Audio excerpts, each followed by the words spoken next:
আল্লাহ রাব্বুল আলামিন শেষ রাত্রে প্রথম আকাশে আসেন। হাদিস শরীফে এসেছে প্রথম আকাশে আল্লাহ রাব্বুল আলামিন এসে দুনিয়ার মানুষকে ডাকেন, কে আছো? গুনাহ করে জীবন বোঝাই করে ফেলেছো, নাফরমানি করেছো, গুনাহ করেছো, অথবা বিপদে পড়েছো, ঋণগ্রস্ত হয়ে পড়েছো, অসুবিধায় পড়েছো, মামলা মকদ্দমায় পড়েছো, আমার কাছে মাপ চাও, আমার কাছে সাহায্য চাও। এই সময় যে সমস্ত বান্দারা আরামের ঘুমকে হারাম করে আল্লাহর দরবারে কাঁদতে থাকে, তাহাজ্জুদের নামাজ আদায় করে যখন হাত তুলে কাঁদে, আল্লাহ পাক তখন এই দৃশ্য দেখে ফেরেশতাদের বলেন, ও আমার ফেরেশতারা, আমার ওই বান্দাগুলি কাঁদে কেন? সমস্ত মানুষ যখন ঘুমানো, এই বান্দাগুলি কাঁদে কেন বলো? ফেরেশতারা বলে, আল্লাহ তুমি তো ভালো করে জানো। ফেরেশতারা বলে, আল্লাহ যা। আল্লাহ পাক বলবেন, তবুও তোমাদের মুখ থেকে শুনতে চাই। ফেরেশতারা তখন বলবে, রব্বুল আলামিন তোমার বান্দা গুনাহ করেছে, জাহান্নামের ভয়তে তোমার কাছে কাঁদতেছে, তোমার ভয়তে কাঁদে, জাহান্নামের ভয়তে কাঁদে। আল্লাহ জিজ্ঞেস করেন, ফেরেশতারা ওরা যে আমার ভয়তে কাঁদে, ওরা কি আমারে দেখছে নাকি? ফেরেশতারা বলেন, না খোদা তোমারে দেখে নাই। আল্লাহ পাক বলেন, ওরা আমার যে জাহান্নামের ভয়তে কাঁদে, ওই জাহান্নাম তারা দেখেছে নাকি? ফেরেশতারা বলে, না আল্লাহ তোমার জাহান্নাম ওরা দেখে নাই, তোমার বেহেশত কিছুই দেখে নাই।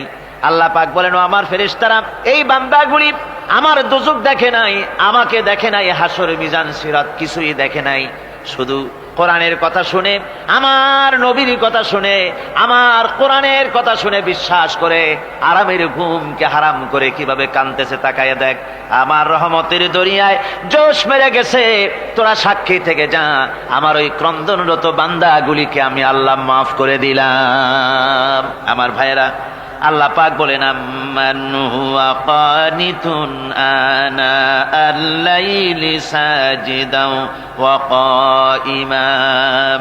আল্লাহ রাব্বুল আলামিন বলেন, সিজদার ভিতরে আর দাঁড়ানোর ভিতরে আমার এই বান্দাগুলি আখিরাতে আমার সঙ্গে দেখা করা লাগবে, এই ভয়তে, জাহান্নামের ভয়তে তারা কাঁদে, এভাবে কাঁদতে থাকে। আর আল্লাহ পাক ওই সময় তাদের গুনাহ মাফ করতে থাকেন। কোরআনে কারীমের ভিতরে আল্লাহ পাক বলেন, সারা রাত ঘুমাতে আল্লাহ নিষেধ করেছেন, সারা রাত যেন ঘুমায়ো না, পাইকারি দরে ঘুমায়ো না, একটু জাগো। ওয়াজকুর ইসমা রাব্বিকা বুকরাতাও ওয়া আসীলা। সকাল এবং সন্ধ্যায় তোমার প্রভুর, তোমার রবের জিকির করো, স্মরণ করো। وَمِنَ اللَّيْلِ فَاسْجُدْ لَهُ وَسَبِّحْهُ لَيْلًا طَوِيلًا। তোমার রাতের বেলায় রাতের একটা অংশ সিজদায় অবনত হও, আর রাতের দীর্ঘ সময় ঘুমায় থেকো না, হয় একটা লম্বা সময় ঘুমাও, কিন্তু একটা অংশ রাখো যে সময় তুমি আমার দরবারে সিজদায় পড়ে যাবে, কাঁদবে। আমার বন্ধুগণ, রাতটা ওয়াজআলনাল লাইলা সুবাতা, আল্লাহ রাব্বুল আলামিন ওয়াজআলনা সুবাতাও আছে, ওয়াজআলনান নাওমা সুবাতা ওয়াজআলনাল লাইলা লিবাসা, ঘুমকে বানাইছেন আল্লাহ শান্তির বাহন, আর রাতকে করেছেন আচ্ছাদন। রাতকে কি করেছেন? আচ্ছাদন। রাতকে একটা পর্দা লাগিয়ে দিয়েছেন, রাতের পর্দা। যেহেতু প্রেম ভালোবাসা ঢোল পিটায় করা যায় না, ঢোল পিটায় প্রেম করা যায় যায় না, মানুষকে দেখায় দেখায় প্রেম ভালোবাসা করা যায় না। এটা হলো দুনিয়ার রীতিনীতি, দুনিয়ায় যেটা মানুষেরা করে। আসল সবচাইতে বড় ভালোবাসার পাত্র হলেন আল্লাহ, মাশুক হলেন আল্লাহ, আশেক হলো মানুষ।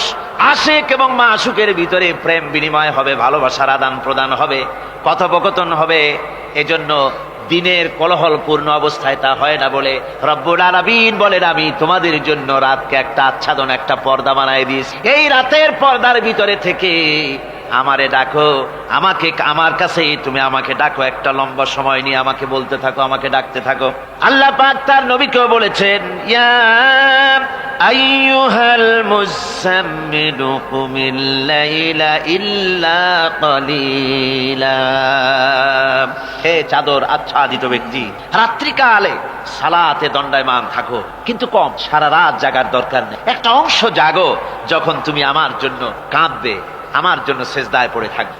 সাহাবায়ে কেরামদের সঙ্গে রোমকদের লড়াই হতেছে, রোমক সৈন্যরা যুদ্ধে জিততে পারতেছে না কিছুতেই। এরপরে তারা গোয়েন্দা বিভাগের লোক পাঠায় দিল, এদের সঙ্গে জিততে পারি না কেন, একটু খুঁজে দেখে আসো রাত্রে এরা করেটা কি। গোয়েন্দা বিভাগের লোক সারা রাত ঘুরে ঘুরে তারপরে এসে রিপোর্ট করলো। এরপরে এসে তাদের প্রধানের কাছে রিপোর্ট করলো, আমরা যে যার কাছে গিয়েছিলাম দেখে এলাম, হুম হুম বিল্লাইলি রহবানুন ওয়া বিন্নাহারি ফুরসানুন, আমরা দেখে এলাম যাদেরকে দিনের বেলায় প্রচন্ড শক্তিশালী বীর যোদ্ধা রূপে যাকে যুদ্ধ করতে দেখেছি ময়দানে, রাতের বেলায় দেখলাম গিয়া একেবারে নিতান্ত ফকিরের মতো কেউ তো সেজদায় পড়ে কাঁদতেছে, কেউ আবার তেলাওয়াত করতেছে, চোখ দিয়া পানি পড়তেছে, আবার কেউ নামাজ পড়তেছে, আবার কেউ হাত তুলে রেখেছে তাদের প্রভুর দরবারে, চোখের পানিতে তাদের চোখ বুক ভেসে যেতেছে। সারাটা রাত তেলাওয়াত আর সেজদা আর নামাজের মধ্যে তারা এভাবে কাটিয়ে দিয়েছে। সেনাপতি এই রিপোর্ট শোনার পরে বললেন, ও গোয়েন্দা বিভাগের লোকেরা, আমার রোমক সৈন্যরা শোনো, যে জাতির নৈতিক মান এত উচ্চে, ওই জাতির সঙ্গে যুদ্ধ করা মানে আমাদের আত্মহত্যা করার শামিল। এদের সাথে কিছুতেই আমাদের পক্ষে পারা সম্ভব না। হ্যাঁ, এদের সাথে পারা যাবে যদি এই সম্পর্ক নষ্ট করে দেওয়া যায়। আল্লাহর সাথে তাদের এই গভীর সম্পর্ক যেটা আছে, এই সম্পর্ক নষ্ট করে দিতে হবে, তাহলেই কেবলমাত্র সম্ভব হবে। এদের নৈতিক চরিত্র ধ্বংস করার জন্য প্রচেষ্টা চালাও, তাহলে হয়তো আমরা কামিয়াব হতে পারব। আমার বন্ধুগণ, এই জন্য গভীর রাত্রে যারা ইমানদার ব্যক্তি, তাদের জন্য গভীর রাত্রে জাগার একটা ব্যবস্থা আল্লাহ পাক বলেছেন। ইমানদার ব্যক্তিদের জন্য এটা হলো 2 নম্বরের বৈশিষ্ট্য। ওয়াল্লাযীনা ইয়াকুলুনা রাব্বানা সরিফ আন্না আযাবা জাহান্নাম ইন্না আযাবাহা কানা গরামা। রহমানের বান্দার, খাঁটি বান্দার 3 নম্বরের বৈশিষ্ট্য হচ্ছে এই, তারা আল্লাহ রব্বুল আলামিনের দরবারে হাত তুলে ফরিয়াদ জানায়, আল্লাহর কাছে মোনাজাত করে, আল্লাহ রব্বুল আলামিনকে বলে, আয় আল্লাহ, হে আমার প্রভু, আয় আমার রব, জাহান্নামের আগুন থেকে দয়া করে আমারে বাঁচাও। জোরে বলেন আমিন, জোরে বলেন আমিন। জাহান্নামের বর্ণনা আমরা এই মাহফিলে করেছি, করি নাই? মনে আছে? দারুণ কঠিন জায়গা, অত্যন্ত কঠিন জায়গা, মারাত্মক জায়গা জাহান্নাম। ওই জাহান্নামের জন্য আল্লাহর কাছে কাঁদতে হবে, মাপ চাইতে হবে জাহান্নাম থেকে। মুমিন ব্যক্তির 3 নম্বরের বৈশিষ্ট্যই তাই। সে বলবে, রব্বানা সরিফ আন্না আযাবা জাহান্নাম ইন্না আযাবাহা কানা গরামা। আয় আল্লাহ, তোমার জাহান্নামের শাস্তি থেকে তোমার কাছে মাপ চাই। আল্লাহ পাক বলেন, এই জাহান্নামের শাস্তি বড়ই প্রাণান্তকার হবে। ইন্নাহা সাআত মুস্তাকাররাও ওয়া মুকামা। জাহান্নাম হচ্ছে অবস্থানের জন্য অত্যন্ত নিকৃষ্ট, খুবই খারাপ জায়গা এই জাহান্নাম। কিন্তু মুসলমানদের অবস্থাটা ভিন্ন। মুসলমানেরা নেক আমল করে, ইবাদত বন্দি করে, তা সত্ত্বেও তার কলিজা কাঁপতে থাকে। সুবহানাল্লাহ, তার কলিজা কাঁপতে থাকে যে আমি যে ইবাদত করছি, এই ইবাদত আল্লাহর দরবারে মঞ্জুর হচ্ছে কিনা। এই জন্য তার মন কাঁদতে থাকে। সে আমলের উপর নির্ভর করে থাকে না, সে আল্লাহর দয়ার উপরে নির্ভর করে। কিসের উপরে নির্ভর করে? আল্লাহর দয়া, আল্লাহর রহমতের উপরে নির্ভর করে।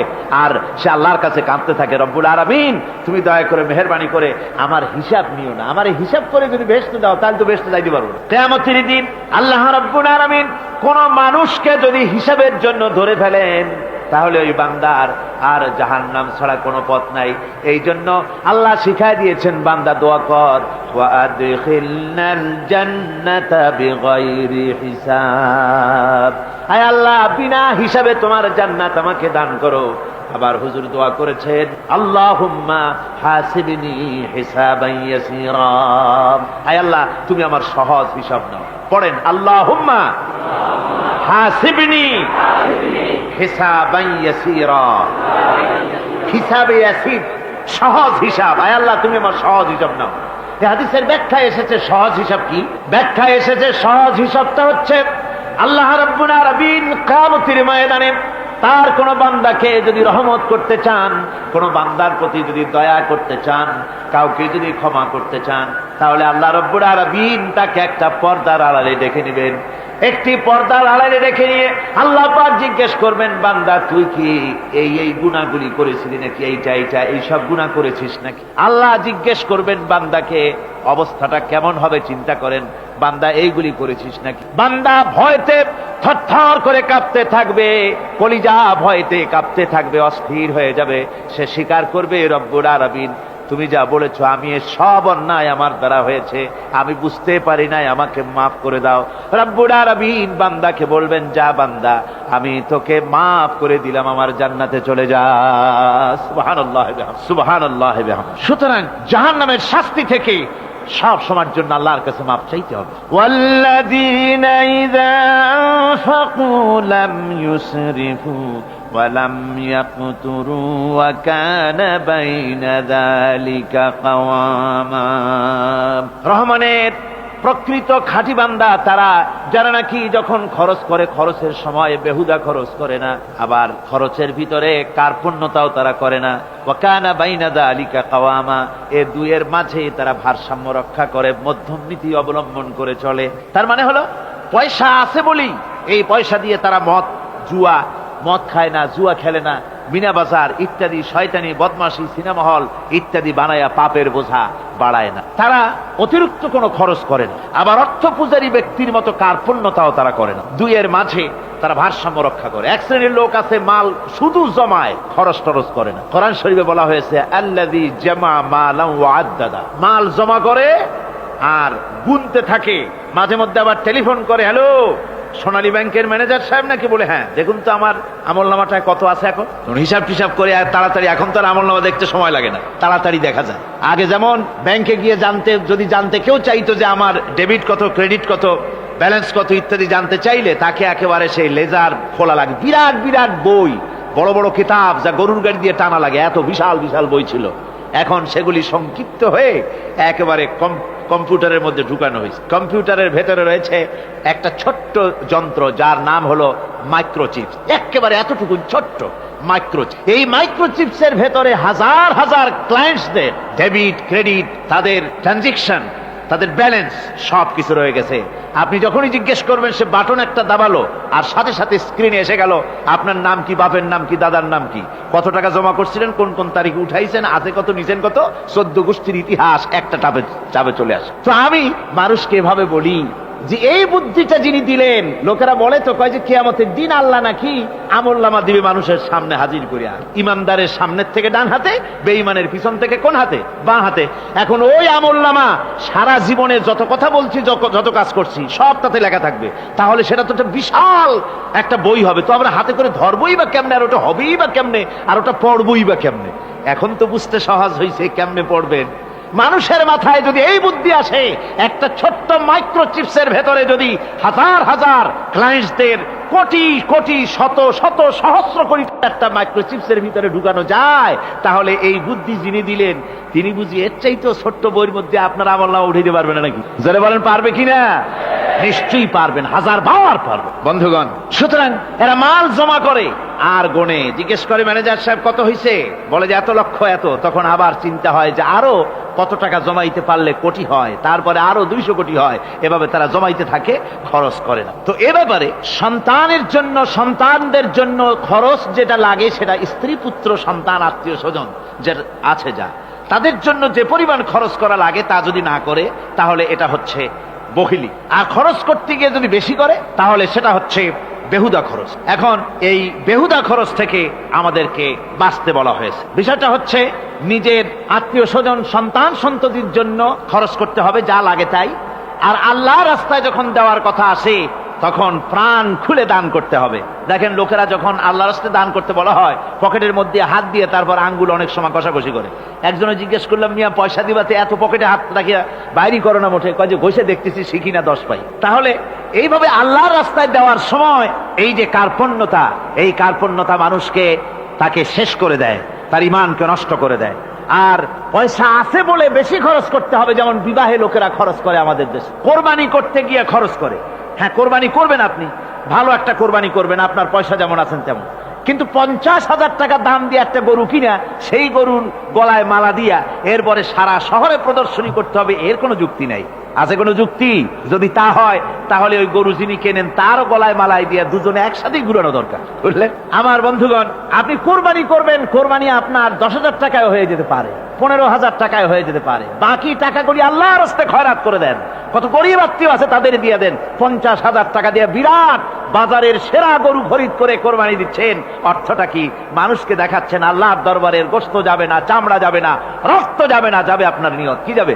নিয়ত। সুতরাং আল্লাহর রাস্তায় যখন খরচ করবেন, সেই খরচ করার ব্যাপারে তখনও নিয়তটা দেখতে হবে। হালাল পথে খরচ করতে গেলেও নিয়তটা দেখতে হবে, এবং তখনও বেহুদা খরচ করা যাবে না। বিবাহে যেভাবে খরচ আজকাল করে মানুষেরা, হুজুর হুজুর সাল্লাল্লাহু আলাইহি ওয়াসাল্লাম বলেছেন যে বিবাহে যত খরচ কম সেই বিবাহ তত বরকতপূর্ণ, আর আমরা মনে করি বিবাহে যত বেশি খরচ বাড়ানো যায় ততই এটা বেশি শানদার হবে, উল্টা চিন্তা করি। আল্লাহ রাব্বুল আলামিন এরপরে বলছেন والذين لا يدعون مع الله إلها آخر ولا يقتلون النفس التي حرم الله إلا بالحق ولا يزنون ومن يفعل ذلك يلقى أثاما।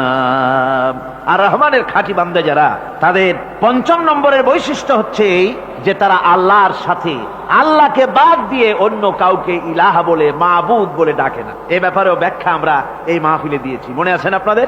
আল্লাহ ছাড়া অন্য কাউকে ইলাহা বলে ডাকা যাবে না। ওয়ালা ইয়াকতুলুনা আন-নাফসাল্লাতী হারামাল্লাহু ইল্লা বিল হক। আর আল্লাহ যে সমস্ত প্রাণকে, আর ওই লোকেরা যারা নাকি আল্লাহ ছাড়া, ইমান রহমানের বান্দা যারা, তারা একদিকে তো আল্লাহ ছাড়া অন্য কাউকে ডাকে না, মাবুদ বলে স্বীকার করে না, অন্যদিকে আল্লাহর হারাম করা প্রাণগুলিকে তারা ধ্বংস করে না। অর্থাৎ আল্লাহ যাদেরকে হত্যা করতে নিষেধ করেছেন, প্রাণীদেরকে হত্যা করতে, মানুষ হত্যা করতে নিষেধ করেছেন, আল্লাহর নিষেধ, আল্লাহ যেগুলি জায়েজ করেছেন সেগুলি বাদ দিয়ে হত্যা করা, এগুলি তারা করে না। ওয়ালা ইয়াজনুন, আর তারা জেনা ব্যভিচারেও লিপ্ত হয় না। এটা হচ্ছে যে এই সমস্ত লোকগুলি তারা গুনাহ থেকে মুক্ত থাকতে চেষ্টা করে, তারা আল্লাহ ছাড়া আর কাউকে রব বলে ডাকে না, ইলাহ বলে ডাকে না, মাবুদ বলে ডাকে না। হযরত ইবনে মাসউদ রাদিয়াল্লাহু তাআলা আনহু বলেছেন, তিনি রাসূল পাক সাল্লাল্লাহু আলাইহি ওয়াসাল্লামের কাছে জিজ্ঞেস করেছিলেন, হে রাসূল, সবচেয়ে বড় গুনাহ কি? হুজুর বলেছেন সবচেয়ে বড় গুনাহ তিনটা। সবচেয়ে বড় গুনাহটা কয়টা? রাসূল পাক সাল্লাল্লাহু আলাইহি ওয়াসাল্লাম বলেছেন সবচেয়ে বড় গুনাহ হচ্ছে তিনটি। একটি হচ্ছে, তুমি যদি কাউকে আল্লাহর সমতুল্য প্রতিদ্বন্দ্বী বানিয়ে যদি তার কাছে কিছু চাও, তাহলে এটা সবচেয়ে বড় গুনাহ। সন্তান দিতে পারেন আল্লাহ, তোমাকে রোগমুক্ত করতে পারেন আল্লাহ, আল্লাহ যা করতে পারেন এই সব বিষয়গুলি যদি মানুষের কাছে চাও, তাহলে তুমি আল্লাহর জায়গায় তাকে বসালে, এটা সবচেয়ে বড় গুনাহ। আর 2 নম্বরের গুনাহ হচ্ছে, নিজের সন্তান তোমার খাবার খাবে, তোমার খাবারে সন্তান ভাগ বসাবে, এই ভয়তে সন্তানকে হত্যা করা, এটাও বিরাট পাপ। আর 3 নম্বরে হচ্ছে প্রতিবেশীর স্ত্রীর সঙ্গে জেনা করা, এটা হলো আরেকটি। মোট 3টি গুনাহ বলেছেন রাসূলুল্লাহ, সবচাইতে মারাত্মক গুনাহ। তার মধ্যে এই গুনাহগুলি তো আমাদের সমাজে চালু আছে। একদিকে সমাজের ভেতরে রয়েছে আল্লাহ ছাড়া মানুষের কাছে, মাজারের কাছে গিয়া, কবরের কাছে গিয়া, কবরওয়ালার কাছে চাওয়ার এই রেওয়াজ চালু আছে। এই রেওয়াজ কি চট্টগ্রামে কমেছে না বেড়েছে? কমেছে। জোরে কোন আলহামদুলিল্লাহ। কমে গিয়েছে, আগের তুলনায় বহুত কমেছে। যারা এই মাজারকে নিয়ে ব্যবসা করে, তারা অনেকে বলেছেন যে আমাদের ইনকাম আগে যা ছিল তার থেকে 4 আনায় নেমে গিয়েছে, 12 আনাই শেষ। জোরে কোন আলহামদুলিল্লাহ। জোরে বলেন আলহামদুলিল্লাহ। এই মাজার পূজা থেকে বাঁচতে হবে। 2 নম্বরে রয়েছে, সমাজের ভিতরে চালু আছে এই যে সন্তান হত্যা করা, এই হত্যা করার এক রেওয়াজ চালু আছে। এরপরে রয়েছে এমনে মানুষকে হত্যা করা। কলেজ ইউনিভার্সিটিতে যেভাবে মানুষ হত্যা করা হচ্ছে, এরা জানে না নিজের আদর্শকে প্রতিষ্ঠার জন্য আন্দাজ এবং অনুমানের উপরে ভিত্তি করে, জেদ করে মানুষকে হত্যা করছে। কি বলেন, করে না?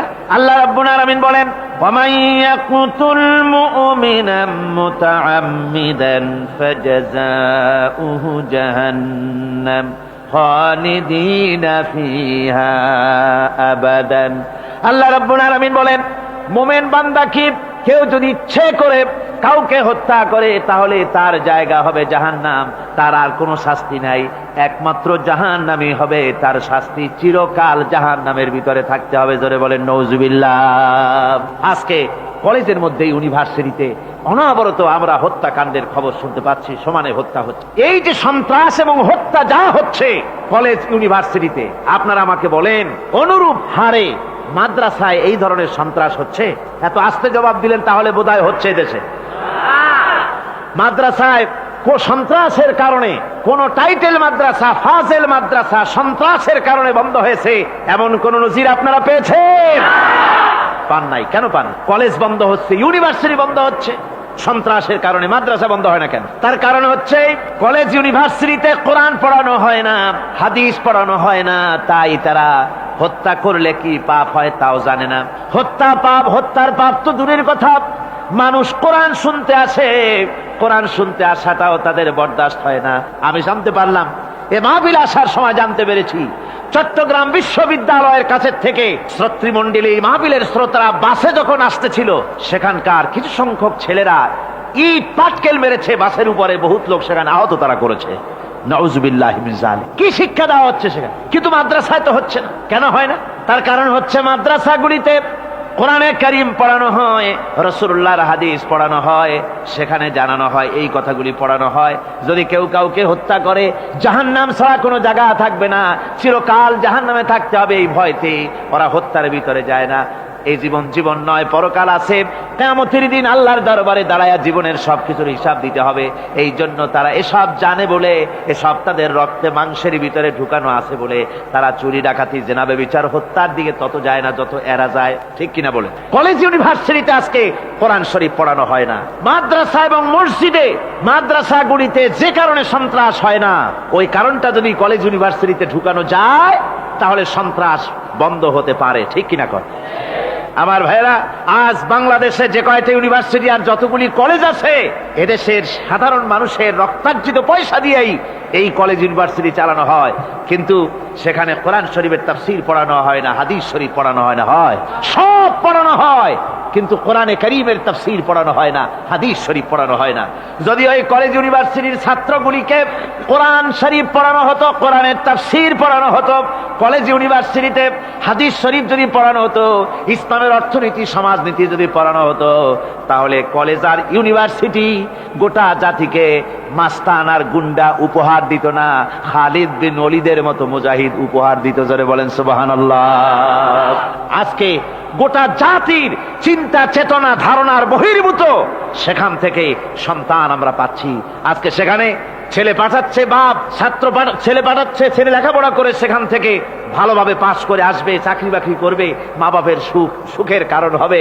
কিন্তু দেখা যায় কিছুদিন পর সেখান থেকে চলে আসে সন্তান লাশ হয়ে বাপের ঘরে ফিরে এলো। কি শিক্ষা হচ্ছে? এই শিক্ষা ব্যবস্থার আমূল পরিবর্তন হওয়া দরকার।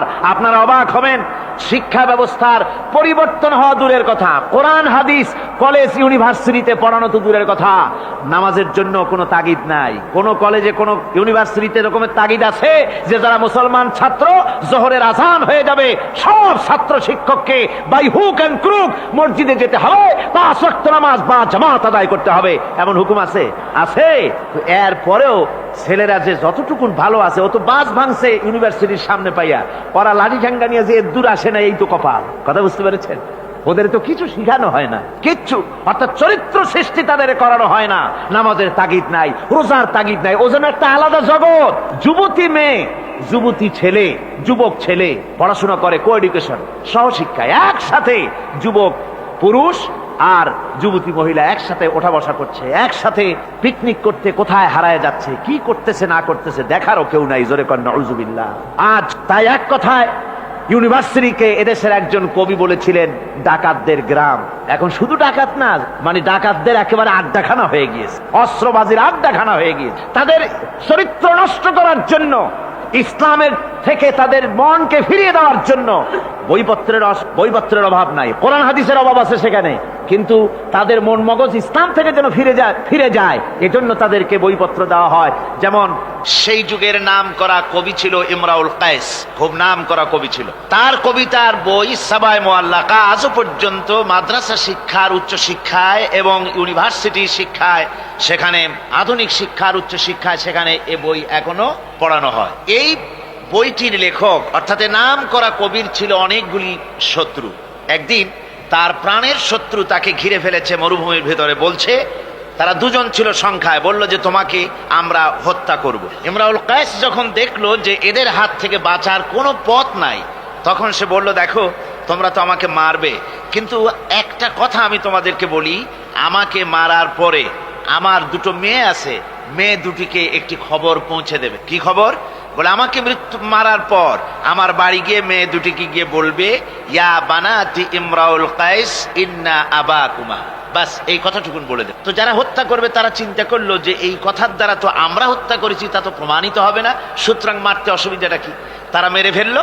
মারার পরে মরুভূমির ভিতরে তাকে গেড়ে দিয়ে এরপরে এই দুইজন লোক ওয়াদা পালন করার জন্য ইমরাউল কায়েসের বাড়ি গেছে। বাড়ি গিয়ে বলছে মেয়ে দুটোকে ডেকে যে, হে মেয়েরা, তোমাদের পিতার সঙ্গে মরুভূমিতে আমাদের দেখা হলো, তারপরে তোমার পিতা আমাকে তোমাদেরকে একটা কথা বলতে বলেছেন, সেটা হলো এই, ইয়া বানাতি ইমরাউল কাইস ইন্না আবাকুমা। শোনা মাত্রই মেয়ে দুটি চিৎকার করে কেঁদে উঠেছে।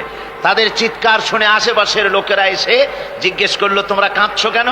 কয় যে এই দুটি লোক আমার পিতাকে হত্যা করেছে। কয় কি করে বুঝলে? কয় এই যে এদের কাছে আমার আব্বা একটা খবর পাঠাইছেন, খবরটা হলো ইয়া বানাতি ইমরাউল কাইস ইন্না আবাকুমা। ওরা বলছে এতে ওরা হত্যা করেছে, তা কি করে বোঝা গেল? এর অর্থ তো হচ্ছে যে হে ইমরাউল কায়েসের মেয়েরা নিশ্চয়ই তোমার পিতা, তো নিশ্চয়ই তোমার পিতা কি খায় না ঘুমায় না বিদেশে গেছে, কি করে বোঝা গেল যে সে নিহত হয়েছে? মেয়ে দুটি বলছে, দেখো আমার পিতা যে কবিতার পংক্তি বলেছেন এর দ্বিতীয় লাইন আমরা জানি কি হবে, ইয়া বানাতি ইমরাউল কাইস ইন্না আবাকুমা। এর দ্বিতীয় লাইন হবে কাদ কুতিলা ওয়া কাতিলুহু লাদাকুমা। এর দ্বিতীয় লাইন হবে নিশ্চয়ই তোমার পিতা নিহত আর হত্যাকারীরা দুজনই তোমাদের সম্মুখে উপস্থিত।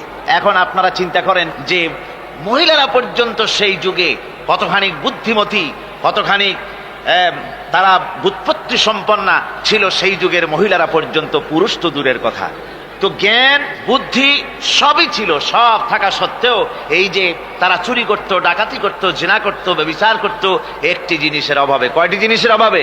সেই জিনিসটা হচ্ছে ওদের কাছে ওহির জ্ঞান ছিল না। ওহির জ্ঞান না থাকার কারণে ওদের এই চরম দুরবস্থা হয়েছিল। আর রাসূল পাক সাল্লাল্লাহু আলাইহি ওয়াসাল্লাম ওহির জ্ঞান দিয়ে ওই জাতিকে গোটা পৃথিবীর মধ্যে শ্রেষ্ঠ জাতিতে পরিণত করে দিয়েছিলেন। আজকে আমাদের দেশের শিক্ষা ব্যবস্থায় ওই ওহির জ্ঞান নাই, যার ফলে আমাদের দেশে ছেলেরা শিক্ষিত হয় কিন্তু সেই যুগের লোকেদের মতো হতে পারছে না, কলেজ এবং ইউনিভার্সিটি ওই ধরনের লোক তৈরি করতে পারছে না। আমার বন্ধুগণ, সে যুগের থেকে আমরা উন্নতি অনেক করেছি, উন্নতি বিশেষ বিশেষ ক্ষেত্রে এই করেছি। সে যুগের লোকেরা, তারা যারা চোর ছিল, চুরি করত, তারা লেখাপড়া জানতো না। আজকে যারা চুরি করে তারা তো কমসে কম ম্যাট্রিক পাস। সে যুগে যারা ডাকাতি করত তারা লেখাপড়া জানতো না। আজকের যারা ডাকাত তারা কমসে কম বিএ পাস। আগের যুগে, সেই যুগে যারা নাকি মানুষ হত্যা করত তারা লেখাপড়া জানতো না, আর আজকে যারা মানুষ হত্যা করে তারা রীতিমতো শিক্ষা গ্রহণ করে কোথায় কেমনে আঘাত দিলে তাড়াতাড়ি মরে এটা জেনে শুনে ট্রেনিং নিয়ে তারপরে মানুষকে হত্যা করে। অগ্রগতি উন্নতি এতটুকুন হয়েছে, কিন্তু মৌলিক মানবীয় গুণাবলী সৃষ্টি করার জন্য কোরআনের অবদানের কোনো বিকল্প নাই। জোরে কোন সুবহানাল্লাহ। আমি গত 4 দিন আপনাদের সামনে কোন সূরা আলোচনা করেছি? সূরা ফুরকান। আমি সূরাটিকে শেষ করতে পারবো না, মানে মাঝখান থেকে আলোচনা করতে পারবো না, যেহেতু সময় নেই, আজকেই তো শেষ হয়ে যাবে। সেই জন্য আমি বেছে নিয়েছি সূরা ফুরকানের শেষ রুকুটি আপনাদের সামনে আজকে আলোচনা করব, যেখানে আল্লাহ রাব্বুল আলামিনের খাঁটি বান্দা তৈরি করার পরিকল্পনা আল্লাহ দিয়েছেন। খাঁটি বান্দা হওয়ার জন্য আল্লাহ পাক একটা ফর্মুলা বলেছেন, সেই ফর্মুলাটা আজকে আমরা এখানে আলোচনা করব। এই ফর্মুলা দিয়েই জনাবে মুহাম্মদ রাসূলুল্লাহ সাল্লাল্লাহু আলাইহি ওয়াসাল্লাম একটি সুন্দর সমাজ সৃষ্টি করেছিলেন, একটি আর্থসামাজিক সুন্দর সমাজ বিনির্মাণে যে ধরনের লোক তৈরি করা দরকার ছিল, এই কোরআনে কারীমের মাধ্যমেই রাসূল পাক সে ধরনের লোক তৈরি করেছিলেন। আসুন শয়তানের ওয়াসওয়াসা থেকে পানাহ চেয়ে নিয়ে আমরা কথা শুরু করি। আউযু বিল্লাহি মিনাশ শাইতানির রাজীম। বিসমিল্লাহির রাহমানির রাহিম। মুফিজুর রহমান সাহেব আমাকে খবর দিলেন, ওনার কাছে খবর এসেছে যে মানুষ ভিড়ে এবং চাপে শ্বাসরুদ্ধ হয়ে মরে যাওয়ার উপক্রম হয়ে যাচ্ছে বিভিন্ন জায়গায়। তা আমি আপনাদেরকে অনুরোধ করব, যিনি যেখানে আছেন সামনের দিকে বাড়ার কোনো চেষ্টা করবেন না। রাস্তায় থাকেন, ড্রেনের পাশে থাকেন, গাছের উপরে থাকেন, ছাদের উপরে থাকেন, যেখানে থাকেন সেখানে বসে পড়েন। রাস্তা তো ট্রাফিক বন্ধ করে দেওয়া হয়েছে, গাড়ি ঘোড়া এসব রাস্তায়, এ মাহফিলের চারদিকের সমস্ত রাস্তার গাড়ি ঘোড়া বন্ধ করে দেওয়া হয়েছে। ফলে আপনারা রাস্তার উপরে বসে পড়েন, দাঁড়িয়ে থাকবেন না। দাঁড়াতে গেলেই মানুষের চাপে হেলাদোলা করবেন, পড়ে যাবেন, হাত পা ভেঙে যাওয়ার প্রাণান্তকার দশা হওয়ার সম্ভাবনা হবে। সুতরাং আমি সকলকে অনুরোধ করছি, মেহেরবানি করে কোরআনের সম্মানে, এ মাহফিলের সম্মানে আপনারা যার যার জায়গায় বসে পড়েন। কেউ দাঁড়িয়ে থাকবেন না, আর মোটেই চাপাচাপি করবেন না, কেউ কথা বলবেন না, আর দাঁড়াবেনও না। শয়তানের ওয়াসওয়াসা থেকে পানাহ চেয়ে পরম করুণাময় আল্লাহ রাব্বুল আলামিনের নামে শুরু করছি। تبارك الذي جعل في السماء بروجا وجعل فيها سراجا وقمرا منيرا وهو الذي جعل الليل والنهار خلفة لمن أراد أن يذكر أو أراد شكورا صدق الله العظيم।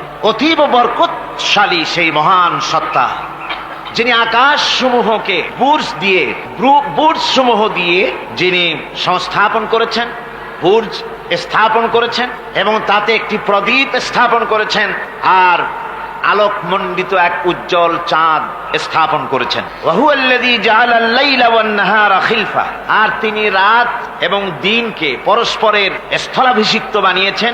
লিমান আরাদা আন ইয়াযাক্কারা আও আরাদা শুকুরা, তাদের জন্য যারা এর থেকে উপদেশ অর্জন করতে চায়, জ্ঞান লাভ করতে চায় এবং শুকর আদায় করতে চায়। শুকর আদায়কারীর জন্য, জ্ঞান অন্বেষণকারীদের জন্য আল্লাহ পাক এগুলি করেছেন। এখানে বুর্জ শব্দের অর্থ হচ্ছে প্রাসাদ বা সুদৃঢ় স্থাপত্য। প্রাচীন খগোল বিজ্ঞানে বুর্জ বলা হতো সেই 12টি কক্ষপথকে। কোন কোন মুফাসসির এই বুর্জকে বলেছেন গ্রহকে বুর্জ হিসাবে তারা ব্যাখ্যা করেছেন। আসলে আল্লাহ রাব্বুল আলামিন তিনি মহাশূন্যকে যে কিভাবে সজ্জিত করেছেন, কত সুন্দরভাবে করেছেন, তার ব্যাখ্যা কোরআনে কারীমের বিভিন্ন জায়গায় এসেছে। আল্লাহ পাক বলছেন, ওয়ালাকাদ জাআলনা ফিস সামাই বুরুজা ওয়া যায়্যানাহা লিন-নাযিরিন, আমি আকাশে বহু সংখ্যক সুদৃঢ় বুর্জ স্থাপন করেছি এবং দর্শকদের জন্য তা অত্যন্ত সুসজ্জিত করে, সুদৃশ্য করে আমি সংস্থাপন করেছি, সুন্দর করে স্থাপিত করেছি। মহাশূন্য, এর মধ্যে আল্লাহ পাক সৃষ্টি করেছেন অগণিত গ্রহ উপগ্রহ। কত গ্রহ আছে, কত উপগ্রহ আছে, বিজ্ঞানীদের কাছে আজও পর্যন্ত তার কোনো হিসাব মেলেনি। মহাশূন্যে আল্লাহ পাক, মহাশূন্যের মহাবিস্ময়। বর্তমান বিজ্ঞান ক্রমান্বয়ে আশ্চর্য হয়ে যাচ্ছে তাদের নতুন নতুন আবিষ্কারের মাধ্যমে, চিন্তা ভাবনার মাধ্যমে, যে মহাশূন্য আল্লাহ পাক মহাস্রষ্টা কি করে রেখেছেন একটি বিশাল এক বিস্ময়ের কারখানা। সেখানে রয়েছে মিল্কি ওয়ে, যাকে বলা হয় ছায়াপথ। বিজ্ঞানীরা বলেছেন প্রায় 20,000 কোটি তারকা রয়েছে এই মিল্কি ওয়ের ভেতরে, ছায়াপথের ভেতরে। আবার কেউ কেউ বলেছেন যে সেই তারকার সংখ্যা বলা সম্ভব হবে না, সমুদ্র সৈকতের বালুকণা গণা তবুও সম্ভব, কিন্তু আকাশের তারকারাজি গণা সম্ভব নয়। এখন আল্লাহ পাক সেই মহাশূন্যের ভেতরে সৃষ্টি করে রেখেছেন এই ছায়াপথ। ছায়াপথের ভিতরে আছে যে তারকাগুলি, বিজ্ঞানীরা বলেছেন যে এই তারকাগুলি এত বিরাট বিরাট তারকা আছে। আগে তো ওনারা বলেছিলেন পৃথিবীর চাইতে সূর্যটা হচ্ছে পৃথিবীর চাইতে 13 লক্ষ গুণ বড়। এই বিরাট সূর্য ছিল তাদের কাছে বিস্ময়। এখন তারা বলছেন না, মিল্কি ওয়ের ভিতরে যে সমস্ত তারকার সন্ধান আমরা পেয়েছি, সে সমস্ত তারকা এত বড় বড় বিরাট দানবের মতো যে ওর এক একটা তারকার ভেতরে যে সূর্য পৃথিবীর চাইতে 13 লক্ষ গুণ বড়, এরকম অন্তত 3 কোটি সূর্যকে একটা তারকার মধ্যে ঢুকিয়ে দেওয়া যায়। সুবহানাল্লাহ, কি বিশাল কাণ্ড! এখন এই তারকা, এই গ্রহ এবং উপগ্রহ রাজি মহাশূন্যে সব পরিভ্রমণ করছে, কেউ কিন্তু দাঁড়িয়ে নাই। বিজ্ঞানীরা বলছেন, কেউ বলেছেন সূর্য ঘোরে, কেউ কয় না পৃথিবী ঘোরে, কেউ কয় না ওই চন্দ্র ঘোরে, কেউ কয় যে না আমরা মিলে সবাই ঘুরি। এখন আসলে বিষয়টা কি, কে ঘোরে আর কে ঘোরে না? আসল কথাটা নিতে হবে কোরআনের কাছ থেকে। কার কাছ থেকে?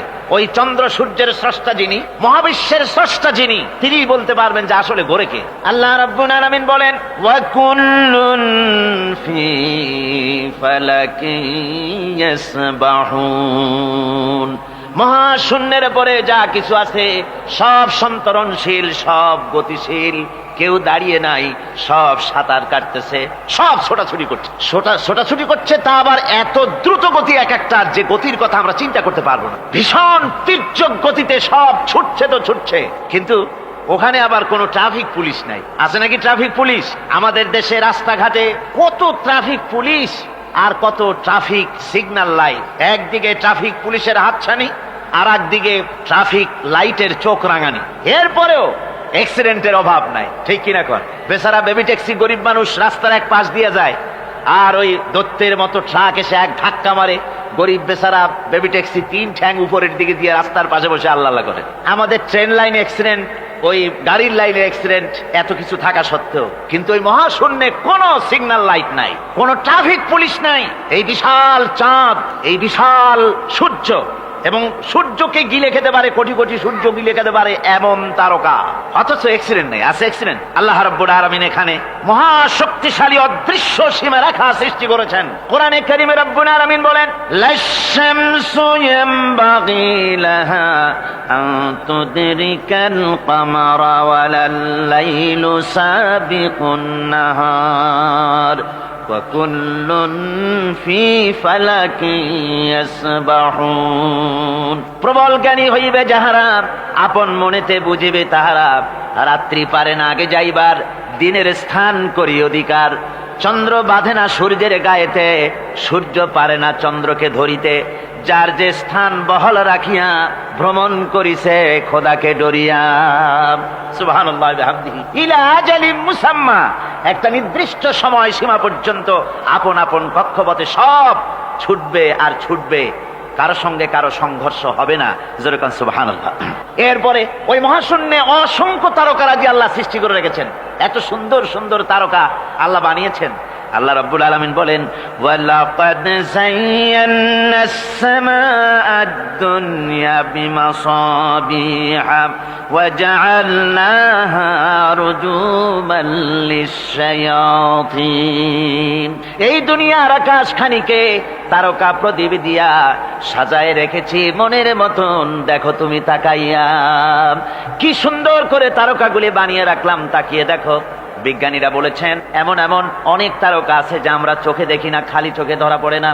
ওই তারকা এত ঊর্ধ্বে, ওই তারকা যেদিন তৈরি করা হয়েছে সেদিন থেকে নিয়ে আজ পর্যন্ত ওই তারকাগুলির আলো পৃথিবীর মাটি স্পর্শ করে নাই। সুবহানাল্লাহ।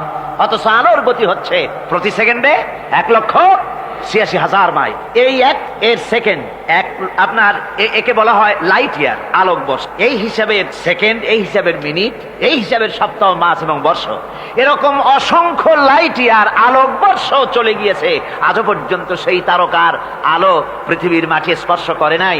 তাহলে সেই তারকা কোথায়? সুবহানাল্লাহ পড়ে। যারা একটু আল্লাহরে গাইল দিতে পারে, একটু আল্লাহ এবং ইসলামকে অস্বীকার করতে পারে, তারা আবার হিরো হয়ে যায়। দেখছেন না অবস্থা? হিরো হয়ে যায়।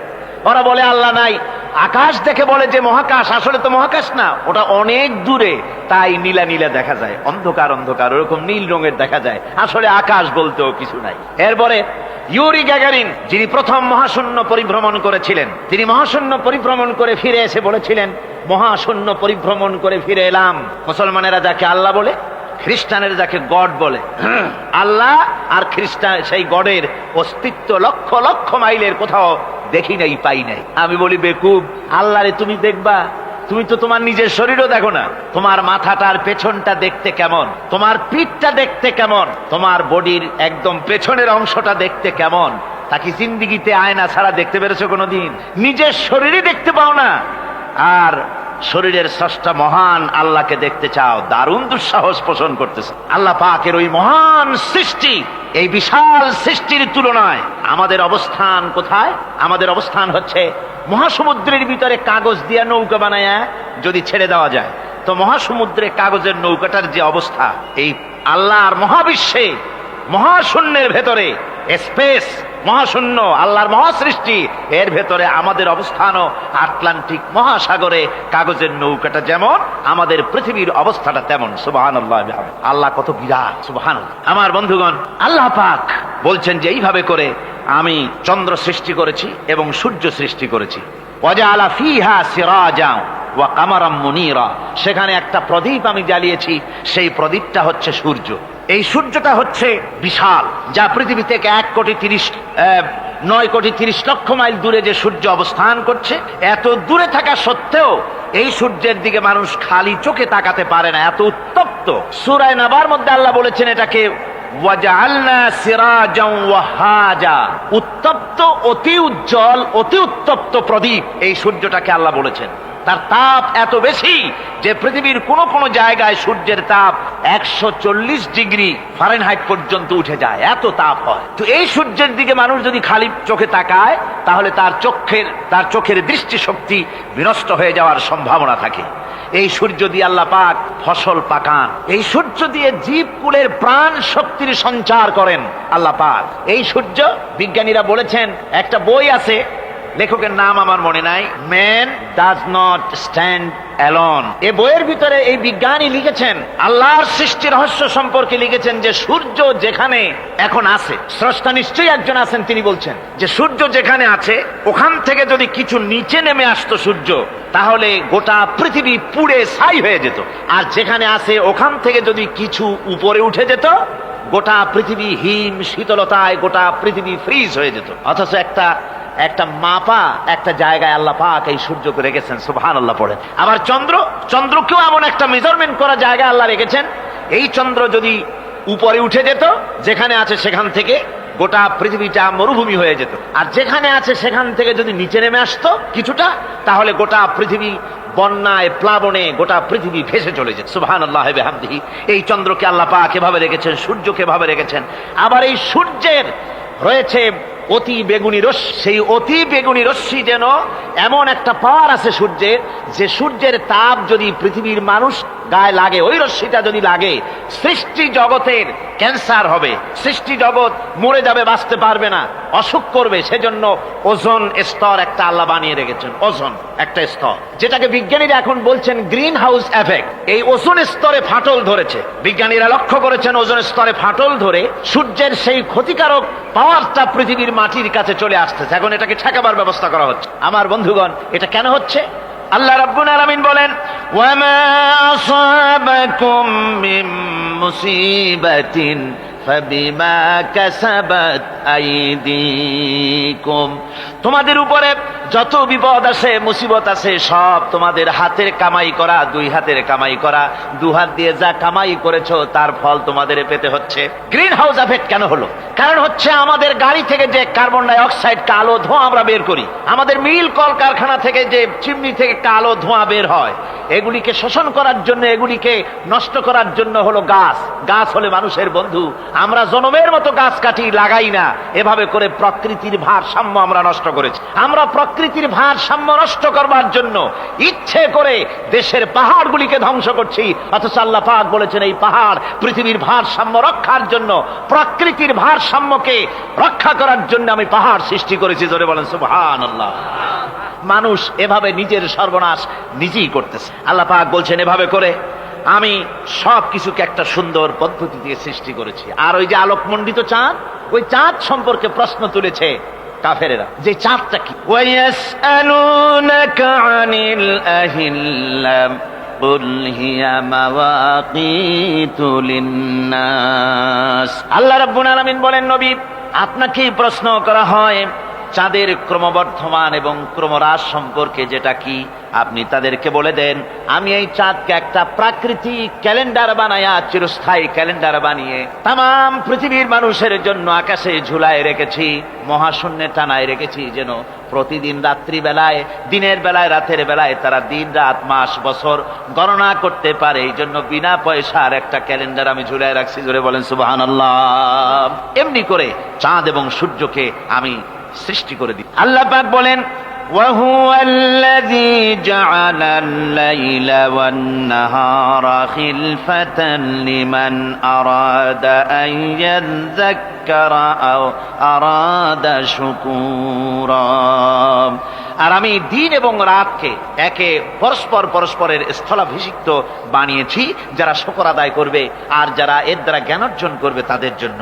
অর্থাৎ তারা এগুলি দেখে মনে করবে যে এগুলি খালি খালি না। এই যে রাত আসতেছে, দিন আসতেছে, দিন এবং রাত্রের এই যে পরিবর্তনটা, এর মধ্যে রয়েছে নিদর্শন। সূরা আলে ইমরানের মধ্যে আল্লাহ পাক বলেন, ইন্না ফি খালকিস সামাওয়াতি ওয়াল আরদি ওয়া ইখতিলাফিল লাইলি ওয়ান নাহার লাআয়াতিন লিউলিল আলবাব। যারা নিশ্চয়ই আমার এই সৃষ্টি রহস্য সম্পর্কে দিন এবং রাতের পরিবর্তনের ব্যাপারে যারা চিন্তা করে গবেষণা করে, তাদের জন্য আমি অনেক কিছু চিন্তার বিষয়ের মধ্যে রেখে দিয়েছি।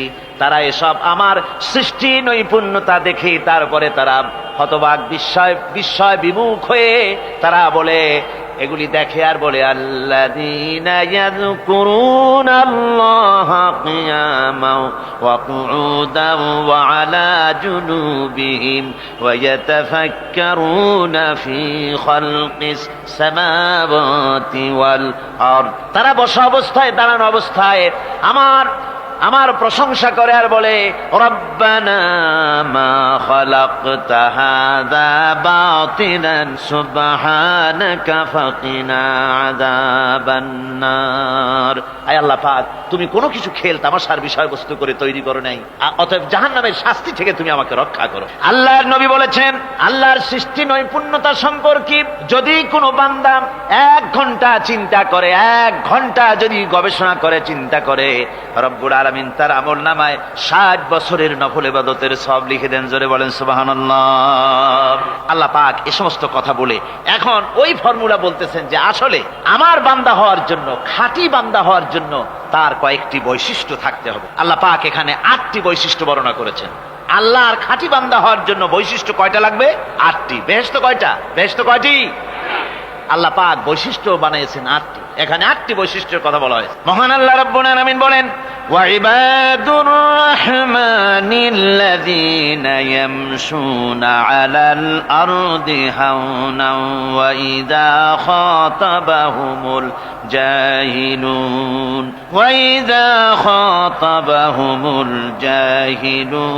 ক্বালু সালামা।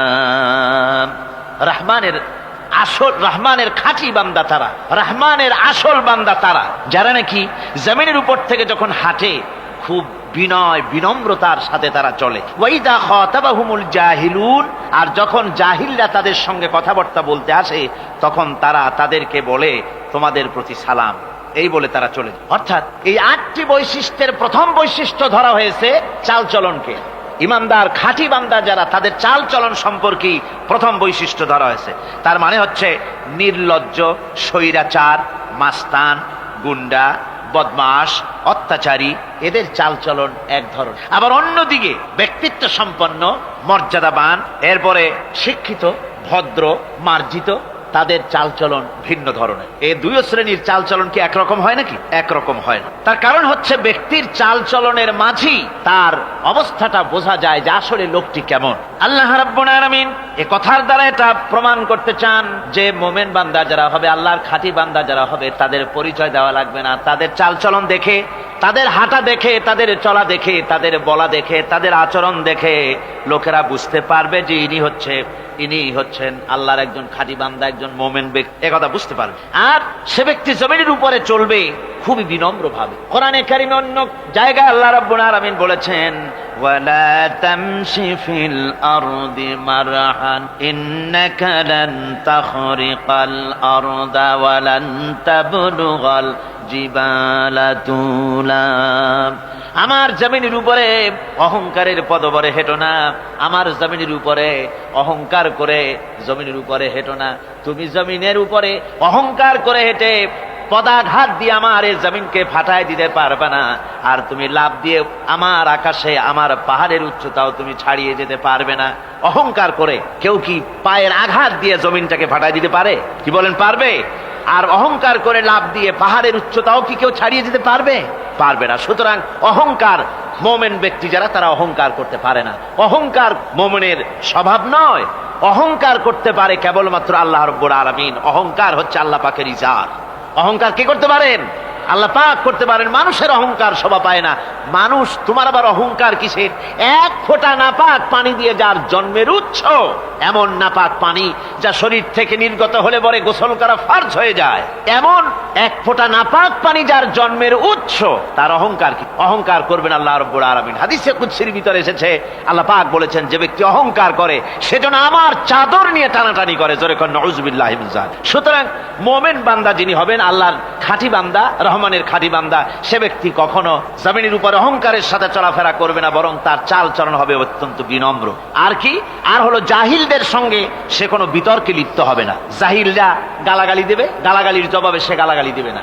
জাহিলরা অত্যাচার করবে, অত্যাচারের জবাবে সে অত্যাচার করবে না, বরং তাদেরকে দেখলে, তারা অত্যাচার করতে আসলে, তারা গালাগালি দিলে তাদের জবাবে ইদফা বিল্লাতি হিয়া আহসান, তাদের জবাবে তাদেরকে সালাম দিয়ে সেখান থেকে তারা কেটে পড়বে। সূরা কাসাসে অন্য জায়গায় আল্লাহ রাব্বুল আলামিন একথা আবার এভাবে বলতেছেন, ওয়াইজা সামিউল লাগবা আ'রাদু আনহু ওয়া ক্বালু লানা আ'মালুনা ওয়া লাকুম আ'মালুকুম সালামুন আলাইকুম লা নাবতাগিল জাহিলিন। আল্লাহ পাক বলছেন যে যখন মুমিনেরা পরস্পরে মুমিনদের সাথে জাহিলদের যখন দেখা সাক্ষাৎ হয়ে যায়, যখন ঝগড়ায় লিপ্ত হতে চায়, তখন মুমিনেরা, যারা মুমিন বান্দা, আল্লাহর খাঁটি বান্দা, তারা বলবে যে তোমাদের আমলের প্রতিফল তোমরা পাবা, আমাদের কৃতকর্মের ফল আমরা পাবো, সুতরাং তোমাদের প্রতি সালাম, তোমাদের সাথে আমাদের কোনো সম্পর্ক নাই, ঝগড়াঝাটি না করে তারা ফিরে আসবে। আল্লাহ পাক এরপরে বলেন, ওয়াল্লাযীনা ইয়াবিতুনা লিরাব্বিহিম সুজ্জাদান ওয়া কিয়ামা। রহমানের খাঁটি বান্দা তারাই আরেকটি বৈশিষ্ট্য, তাদের এই 2 নম্বরের বৈশিষ্ট্য বার বলা হচ্ছে। রহমানের, আল্লাহর খাঁটি বান্দার 2 নম্বরের বৈশিষ্ট্য যেটা, সেটা হচ্ছে এই যে তারা রাত কাটায় তার রবের হুজুরে, আল্লাহর দরবারে সেজদা দিয়ে দাঁড়িয়ে থেকে কান্দাকাটি করে তারা রাত গুজরান করে। জোরে বলেন সুবহানাল্লাহ। আর এর বিপরীত যারা, তারা রাত কাটায় রাতের বেলা মদ, জুয়া, সিনেমা, গান বাজনা, অশ্লীলতা, নাটক, হাবিজাবি, গল্প গুজব করে তারা তাদের রাত কাটায়। আর যারা মোমেন বান্দা, আল্লাহর বান্দা, যারা খাঁটি বান্দা, তারা এই রাত তারা আল্লাহর ইবাদতের ভিতর থেকে কান্দাকাটির মধ্য দিয়ে দাঁড়িয়ে দাঁড়িয়ে অথবা সেজদার ভিতরে তারা তাদের রাত কাটিয়ে দেয়। কোরআনে কারীমে আল্লাহ রাব্বুল আলামিন একথা এভাবে বলেছেন, তাতাজাফা জুনুবুহুম আনিল মাদাজি'i ইয়াদউনা রাব্বাহুম খাওফান ওয়া তামআ। আমার মোমেন বান্দারা তাদের পার্শ্বদেশ এবং পৃষ্ঠদেশ বিছানার উপরে বেশি রাত থাকে না, তারা তাদের রবের প্রতি, রবের ভয়, আল্লাহর ভয়, আশা এবং আশা পোষণ করে, আর তারা আল্লাহকে ভয় করে তারা বিছান থেকে নিজের পিঠকে আলাদা করে নিয়ে তারা রাতের বেলায় আমার কাছে কান্দে, আমার কাছে দোয়া করে, তারা কান্দে, ইবাদত করে। সূরা যারিয়াতের ভিতরে রব্বুল আলামিন বলতেছেন, কানু ক্বালিলাম মিনাল লাইলি মা ইয়াহজাউনা ওয়া বিল আসহারি হুম ইস্তাগফিরুন। আমার এই মুমিন বান্দাগুলি, আমার খাঁটি বান্দা যারা, তারা সারা রাত ঘুমায় না, রাতের একটা অংশ মাত্র তারা ঘুমায়, সারা রাত ঘুমায় না, একটা অংশ তারা ঘুমায়, আর বাকি অংশটুকুন শেষ রাত্রে তারা ওঠে আর আমার দরবারে তারা কান্দে, মাপ চায় আর কাঁদতে থাকে, চোখের পানি ফেলতে থাকে। আল্লাহ রাব্বুল আলামিন শেষ রাত্রে প্রথম আকাশে আসেন। হাদিস শরীফে এসেছে, প্রথম আকাশে আল্লাহ রাব্বুল আলামিন এসে দুনিয়ার মানুষকে ডাকেন, কে আছো? গুনাহ করে জীবন বোঝাই করে ফেলেছো, নাফরমানি করেছো, গুনাহ করেছো, অথবা বিপদে পড়েছো, ঋণগ্রস্ত হয়ে পড়েছো, অসুবিধায় পড়েছো, মামলা মকদ্দমায় পড়েছো, আমার কাছে মাপ চাও, আমার কাছে সাহায্য চাও। এই সময় যে সমস্ত বান্দারা আরামের ঘুমকে হারাম করে আল্লাহর দরবারে কাঁদতে থাকে, তাহাজ্জুদের নামাজ আদায় করে যখন হাত তুলে কাঁদে, আল্লাহ পাক তখন এই দৃশ্য দেখে ফেরেশতাদের বলেন, ও আমার ফেরেশতারা, আমার ওই বান্দাগুলি কাঁদে কেন? সমস্ত মানুষ যখন ঘুমানো, এই বান্দাগুলি কাঁদে কেন বলো? ফেরেশতারা বলে, আল্লাহ তুমি তো ভালো করে জানো। ফেরেশতারা বলে, আল্লাহ আল্লাহ পাক বলবেন তবুও তোমাদের মুখ থেকে শুনতে চাই। ফেরেশতারা তখন বলবে রব্বুল আলামিন তোমার বান্দা গুনাহ করেছে, জাহান্নামের ভয়তে তোমার কাছে কাঁদতেছে, তোমার ভয়তে কান্দে, জাহান্নামের ভয়তে কান্দে। আল্লাহ জিজ্ঞেস করেন ফেরেশতারা, ওরা যে আমার ভয়তে কাঁদে ওরা কি আমারে দেখছে নাকি? ফেরেশতারা বলেন না খোদা তোমারে দেখে নাই। আল্লাহ পাক বলেন ওরা আমার যে জাহান্নামের ভয়তে কাঁদে ওই জাহান্নাম তারা দেখেছে নাকি? ফেরেশতারা বলে না আল্লাহ তোমার জাহান্নাম ওরা দেখে নাই, তোমার বেহেশত কিছুই দেখে নাই।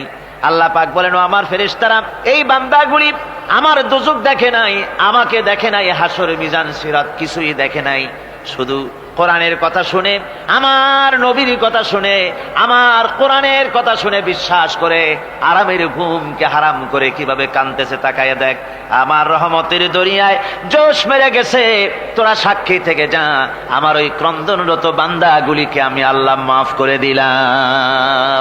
আমার ভাইয়েরা, আল্লাহ পাক বলেন আম্মান হুয়া কানিতুন আনা আল-লাইলি সাজিদাও ওয়া কাইমা। আল্লাহ রাব্বুল আলামিন বলেন সিজদার ভিতরে আর দাঁড়ানোর ভিতরে আমার এই বান্দাগুলি আখিরাতে আমার সঙ্গে দেখা করা লাগবে এই ভয়তে, জাহান্নামের ভয়তে তারা কান্দে, এভাবে কাঁদতে থাকে। আর আল্লাহ পাক ওই সময় তাদের গুনাহ মাফ করতে থাকেন। কোরআনে কারীমের ভিতরে আল্লাহ পাক বলেন সারা রাত ঘুমাতে আল্লাহ নিষেধ করেছেন, সারা রাত যেন ঘুমায় না, পাইকারি দরে ঘুমায় না, একটু জাগো। ওয়াজকুর ইসমা রাব্বিকা বুকরাতাও ওয়া আসীলা। সকাল এবং সন্ধ্যায় তোমার প্রভুর তোমার রবের জিকির করো, স্মরণ করো। وَمِنَ اللَّيْلِ فَاسْجُدْ لَهُ وَسَبِّحْهُ لَيْلًا طَوِيلًا। তোমার রাতের বেলায় রাতের একটা অংশ সিজদায় অবনত হও, আর রাতের দীর্ঘ সময় ঘুমায় থেকো না, হয় একটা লম্বা সময় ঘুমাও কিন্তু একটা অংশ রাখো যে সময় তুমি আমার দরবারে সিজদায় পড়ে যাবে, কাঁদবে। আমার বন্ধুগণ, রাতটা ওয়াজআলনাল লাইলা সুবাতা, আল্লাহ রাব্বুল আলামিন ওয়াজআলনা সুবাতা ওয়াজআলনান নাওমা সুবাতা ওয়াজআলনাল লাইলা লিবাসা, ঘুমকে বানাইছেন আল্লাহ শান্তির বাহন, আর রাতকে করেছেন আচ্ছাদন। রাতকে কি করেছেন? আচ্ছাদন। রাতকে একটা পর্দা লাগিয়ে দিয়েছেন, রাতের পর্দা। যেহেতু প্রেম ভালোবাসা ঢোল পিটায় করা যায় না, ঢোল পিটায় প্রেম করা যায় যায় না, মানুষকে দেখায় দেখায় প্রেম ভালোবাসা করা যায় না। এটা হলো দুনিয়ার রীতিনীতি, দুনিয়ায় যেটা মানুষেরা করে। আসল সবচাইতে বড় ভালোবাসার পাত্র হলেন আল্লাহ, মাসুক হলেন আল্লাহ, আশেক হলো মানুষ। আশেক এবং মাসুকের ভিতরে প্রেম বিনিময় হবে, ভালোবাসার আদান প্রদান হবে, কথোপকথন হবে। এজন্য দিনের কোলাহল পূর্ণ অবস্থায় তা হয় না বলে রব্বুল আলামিন বলেন আমি তোমাদের জন্য রাতকে একটা আচ্ছাদন, একটা পর্দা বানায় দিয়েছি। এই রাতের পর্দার ভিতরে থেকে আমারে ডাকো, আমাকে আমার কাছেই তুমি আমাকে ডাকো, একটা লম্বা সময় নিয়ে আমাকে বলতে থাকো, আমাকে ডাকতে থাকো। আল্লাহ পাক তার নবীকেও বলেছেন ইয়া আইয়ুহাল মুযাম্মিলু কুমিল লাইলা ইল্লা কালিলা। হে চাদর আচ্ছাদিত ব্যক্তি, রাত্রিকালে সালাতে দণ্ডায়মান থাকো, কিন্তু কম, সারা রাত জাগার দরকার নেই। একটা অংশ জাগো যখন তুমি আমার জন্য কাঁদবে, আমার জন্য সিজদায় পড়ে থাকবে। রাসূল পাক সাল্লাল্লাহু আলাইহি সাল্লাম তাহাজ্জুদের নামাজি সিজদায় পড়ে থাকতেন, রাতে ঘন্টার পর ঘন্টা চলে যেতেছে। হযরত আয়েশা বলেন আমি মনে করতাম সিজদায় এমন ভাবে রাসূল পড়েছেন আর ওঠেন না, আমার মনে হতো হুজুর বুঝি ইন্তেকাল করে গেছেন। আমি রাসূলের পায়ের আঙ্গুল ধরে আস্তে করে চাপ দিতাম, হুজুর তাতে একটু ব্যথা পেয়ে আঙ্গুল নাড়া দিতেন, তখন আমি মনে করতাম আল্লাহর নবী বিদায় হন নাই, বেঁচে আছেন। আবার কখনো দাঁড়িয়ে দাঁড়িয়ে নামাজের ভিতরে তেলাওয়াত করতে করতে রাত শেষ হয়ে যেত, আমার মনে হতো এই দাঁড়ানো থেকে হুজুর বুঝি আর রুকুতে যাবেন না। আবার যখন রুকুতে যেতেন মনে হতো এই রুকু থেকে আর বুঝি সেজদায় যাবেন না। আবার যখন সেজদায় যেতেন মনে হতো এই সেজদা থেকে রাসূল বুঝি আর উঠবেন না। সুবহানাল্লাহ। সাহাবায়ে কেরাম জিজ্ঞেস করতেন হে রাসূল, হযরত আয়েশা জিজ্ঞেস করে হে রাসূল আপনি এত কাঁদেন কেন, এত ইবাদত করেন, এত রাত জাগেন? হযরত আয়েশা বলেছেন আল্লাহ নবী দাঁড়িয়ে দাঁড়িয়ে তেলাওয়াত করতে করতে, দাঁড়িয়ে দাঁড়িয়ে নামাজ পড়তে পড়তে পাও মোবারক, কদম মোবারক এমন ভাবে ফুলে যেত সকাল বেলায় জুতার মধ্যে পাও ঢুকতো না। সুবহানাল্লাহ। এইভাবে রাসূল পাক কষ্ট করতেন। জিজ্ঞাসা করতে এত ইবাদত কেন করেন? আপনার তো আগের পিছের সমস্ত গুনাহ আল্লাহ মাফ করেছেন, কোনো গুনাহ আপনার নাই, তবু আল্লাহ বলে দিয়েছেন নবী আপনার আগের পিছের সব মাফ। তারপরেও এত কান্দেন কেন? আল্লাহর নবী বলেছেন, ও সাহাবীরাও আমার স্ত্রীরা শোনো, আমি কি আমার বান্দার আমি আমার আল্লাহর শুকর গুজারকারী বান্দায় কি আমি পরিণত হব না? যে আল্লাহ আমাকে এত নিয়ামত দিয়েছেন, আমি কি সেই আল্লাহর শুকর গুজার হব না? রাসূলুল্লাহ এভাবে কাঁদতেন। সুতরাং প্রত্যেকটি মুসলমানকে রাতের বেলায় আল্লাহর দরবারে হাত তুলে কাঁদতে হবে, মোনাজাত করতে হবে, রব্বুল আলামিন যে গুনাহ করেছি, আমি যত গুনাহ করেছি, আমাকে তুমি নেয়ামত যা দিয়েছো, এই নেয়ামত তুমি না দিলেও পারতে, তুমি দয়া করে দিয়েছো। এভাবে যদি মানুষ কান্দে, আল্লাহ এই অপরাধ করেছি, অপরাধের কথা যদি স্মরণ করে আর কাঁদতে থাকে, আল্লাহ রব্বুল আলামিনের রহমত তার উপরে তখন পড়তে থাকে। আর এই তাহাজ্জুদ, গভীর রাতের কান্দাকাটি, এই জন্য আল্লাহ পাক বলেন, এর আসল ব্যাপারটা হলো ইন্না নাশিআতাল লাইলি হিয়া আশাদ্দু ওয়াতআন ওয়া আকওয়ামু কিলা। আসল ব্যাপার হলো এই প্রকৃতপক্ষে রাতের বেলায় যে নামাজটা হয়, শয্যা ত্যাগ করে মানুষ যে নামাজ পড়তে দাঁড়ায়, এতে করে তার আত্মসংযমের ট্রেনিং হয়ে যায়, আল্লাহর সঙ্গে মহব্বত কায়েম হয়ে যায়। ইসলামী আন্দোলনের বিজয়ের জন্য কর্মীদের এটা সবচাইতে বড় ওষুধ। শুধু হরতালের প্রোগ্রাম দিয়া, শুধু মিছিলের প্রোগ্রাম দিয়া ইসলামী আন্দোলন বিজয় কোনো কালে হয় নাই আর হবেও না। এজন্য আন্দোলন যারা করে তাদেরকে গভীর রাত্রে উঠতে হয়, নফল রোজা রাখতে হয়, আর গভীর রাত্রে তেলাওয়াত করতে হয়, কানতে হয় আল্লাহর কাছে, তা না হলে আন্দোলনের বিজয় হওয়া সম্ভব নয়। আমার বন্ধুগণ, আমরা জেনেছি ইতিহাসে আছে লাল সালু একটা বই পড়ানো হয়, কলেজে পড়ানো হয়, আপনারা নাম শোনেন নাই? এই বইটা আমাকে একজন প্রফেসর এই চট্টগ্রামের আমাকে দেখতে দিলেন, আমি দেখলাম তার মধ্যে তিনি ইসলামের ব্যাপারে এত বিদ্বেষ ছড়িয়েছেন। এক জায়গায় তিনি লিখতে গিয়ে লিখেছেন, আমি পড়লাম, নিজে পড়েছি, যে দেশে যত যত টুপি দেখা যায়, জমিনে এত শস্য হয় না। এদেশে এই মোষ দাড়িগোপ ওঠার আগেই কোরআন শরীফ হেফজ করা সারা, অথচ জমিনে শস্য নাই। জমিনের শস্য আর কোরআন শরীফ পড়ার সাথে তুলনা করে উপহাস করেছে রীতিমতো। একটা দুশ্চরিত্র খলনায়ককে দিয়ে সেখানে কোরআন হাদিসকে বিকৃত করার অপচেষ্টা চালানো হয়েছে। এরকম একটা নিকৃষ্ট বইকে তারা স্কুলে এবং কলেজে সেখানে পড়াশোনার ব্যবস্থা করে দিয়েছে। আর ইসলামের ব্যাপারে যদি কেউ গাইল দিতে পারে, তাহলে সে বইটাকে খুব সুনাম সুখ্যাতি করে বাজারে ছড়াবার চেষ্টা করা হয়, ঠিক কিনা কর? যে কবি, ওই আগেই বলেছি, যে কবি ইসলামের গাইল দিতে পারবে সে সবচাইতে বড় কবি। যে সাহিত্যিক ইসলামকে খোসা দিয়া, কোরআনকে খোসা দিয়া কথা লিখতে পারবে, সে হলো শ্রেষ্ঠ সাহিত্যিক, ঠিক কিনা কর? আর এই খ্রিস্টান জগৎ, ইহুদি জগৎ, তারা ইসলামকে আর মুসলমানদেরকে গালাগালি করার জন্য সব সময় মুসলমান নামের কুলাঙ্গারদেরকে বেছে নেয়। যেমন নবুয়াতের উপরে হামলা চালাতে হবে, সেজন্য এই পৃথিবীর নিকৃষ্ট কাফের গোলাম মোহাম্মদ কাদিয়ানির মতো একটা নিকৃষ্ট কাফেরকে তারা বেছে নিয়েছে, জোরে কর নাউজুবিল্লাহ। তার নাম একটা মুসলমানই নাম। আবার আমাদের দেশে আল্লাহকে, রসুলকে গালি দিতে হবে, দাউদ হায়দারের মতো একটা জাহান্নামের কীটকে তারা বেছে নিয়েছে মুসলমান নামে। আবার রাসূলকে গালি দিতে হবে, হযরত আয়েশা সিদ্দিকা রাদিয়াল্লাহু তাআলা আনহাকে গালি দিতে হবে, সেজন্য মুসলমান নামের কলঙ্ক সালমান রুশদি নামক এক শয়তানকে এই ইহুদিরা বেছে নিয়েছে, ঠিক কিনা কর? কিন্তু এখন সালমান রুশদি যাবা কোথায়? এখন সালমান রুশদির উপরে যিনি হুকুম হজ জারি করেছিলেন, ইমাম খোমেনি বেঁচে নাই, কিন্তু তার হুকুম এখনো বেঁচে আছে। উনি অর্ডার করেছেন, যেখানে পাও সেখানে হত্যা করো, ফাকতুলু সালমান রুশদি হাইসু ওয়াজাদতুম, ওরে যেখানে পাও সেখানে হত্যা করো। এখন ওর দশা হয়েছে এই, চেহারা সার্জারি করে টরিয়া, তারপরে এখন লা ইয়ামুতু ফিহা ওয়ালা ইয়াহইয়া, সে বাঁচিয়াও নাই মরিয়াও নাই, এমন অবস্থা আছে। আমার ভাইরা, আমার মুসলমান মদও যদি খায়, জেনাও যদি করে, রাসূলকে যখন কেউ গালি দেয় তখন মনে করে আমি একটা অপরাধ করেছি, ঠিক, আমি মদ খাইছি, অন্যায় করেছি, আমি নামাজ পড়ি না, অন্যায় করেছি, কিন্তু আমার রাসূলকে গালি দিয়েছে, ওরে যদি পাই ওর কাঁচা কলিজা চাবায় খাবো, ঠিক কিনা কর? সুতরাং আজকে এইভাবে করে আমার দেশের শিক্ষা ব্যবস্থাকে নষ্ট করা হয়েছে এই ধরনের বই পড়িয়ে।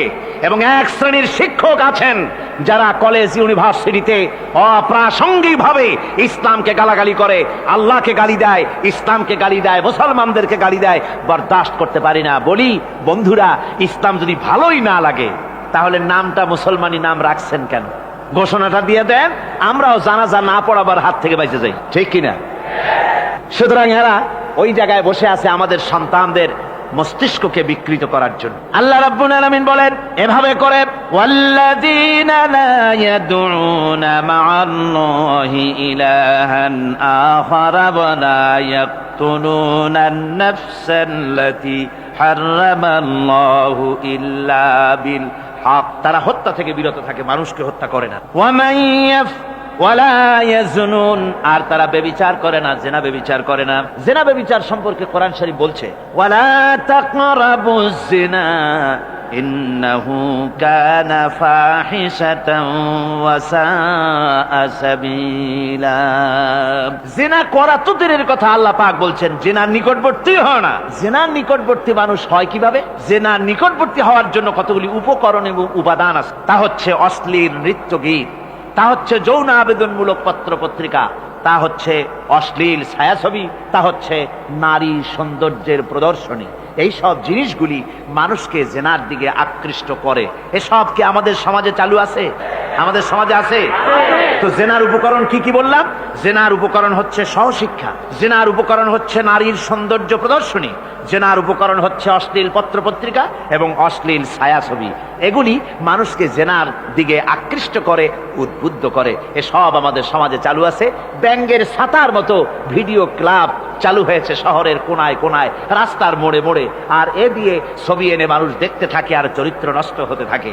এরপরে রয়েছে সহশিক্ষার ব্যবস্থা, রয়েছে নারীদের বেপরদিগি সৌন্দর্যের প্রদর্শনী, আর রয়েছে যৌন আবেদনমূলক পত্র পত্রিকা। আর পত্র পত্রিকার কাজই হচ্ছে এখন যৌন সুশ্রুড়ি দেওয়া আর ইসলামকে গালি দেওয়া। বর্তমান সরকারের আমলে 1991 সনের জানুয়ারি থেকে শুরু করে, যখন সরকারের স্থিতিশীলতা ছিল না, জানুয়ারি ফেব্রুয়ারি মাস থেকে নিয়ে আজ পর্যন্ত বর্তমান সরকার প্রায় 138টি সাপ্তাহিক, পাক্ষিক, মাসিক, দৈনিক পত্রিকার ডিক্লারেশন দিয়েছেন। এতগুলি পত্রিকা, আর সমস্ত পত্রিকায় ওনারা ঘোষণা করেছেন যে আমরা সাংবাদিকতার সর্বোচ্চ স্বাধীনতা দিয়েছি। আর এই সর্বোচ্চ স্বাধীনতার সুযোগ নিয়ে প্রত্যেকটি পত্রিকা, অলমোস্ট প্রায় প্রত্যেকটি পত্রিকা ইসলামকে গালি দিচ্ছে। আর কিছু পত্রিকা সমাজে চালু হয়েছে, বাংলাদেশে চালু হয়েছে ভারতের রয়ের টাকায়। ভারতের রয়ের টাকা দিয়ে যে পত্রিকা, দৈনিক এবং সাপ্তাহিক পত্রিকা চালু হয়েছে, তার ভিতরে রয়েছে দৈনিক ভোর এবং আজকের কাগজ, সাপ্তাহিক পূর্বাভাস। ভারতের রয়ের টাকা দিয়া পরিচালিত এই কাগজগুলি গোটা বাংলাদেশের জাতি সত্তাকে দ্বিধা বিভক্ত করার জন্য সর্বাত্মক প্রচেষ্টা তারা চালাচ্ছে। এরা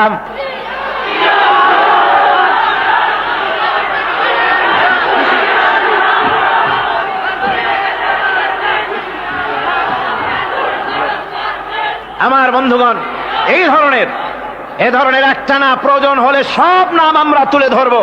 ভারতের টাকা দিয়ে, ভারতের রয়ের টাকা দিয়ে তারা এভাবে পত্রিকা তৈরি করে গোটা বাংলাদেশের স্বাধীনতা, সার্বভৌমত্ব এবং অস্তিত্বের উপরে আঘাত হানতেছে। শুধু তাই নয়, তারা ইসলামের উপর আঘাত হানছে। আলেম এবং পীরেদের বিরুদ্ধে বক্তব্য তারা পত্রিকার ভিতরে সমালোচনামূলক কথাবার্তা তারা লিখছে। এমন একটা সাপ্তাহিক পত্রিকা কম পাবেন যেখানে ইসলামকে, ইসলামী আন্দোলনকে কিছু না কিছু খোঁচা মারা না হচ্ছে। ঠিক কিনা কর? যারা বলেন ঠিক কিনা? তো এইভাবে করে তারা ষড়যন্ত্র চালিয়ে আমি সেদিন ঢাকায় বলেছিলাম যে বর্তমান মহিলা সরকার চলছে বলে আমরা কথা বলছি না, কিন্তু আমাদের একটা ধৈর্য আছে। আমরা সরকারকে সময় দিচ্ছি এগুলিকে কন্ট্রোল করার জন্য। শাসনতান্ত্রিক অ্যাকশন নেওয়া উচিত গভর্নমেন্টের। শাসনতন্ত্রে কি আছে?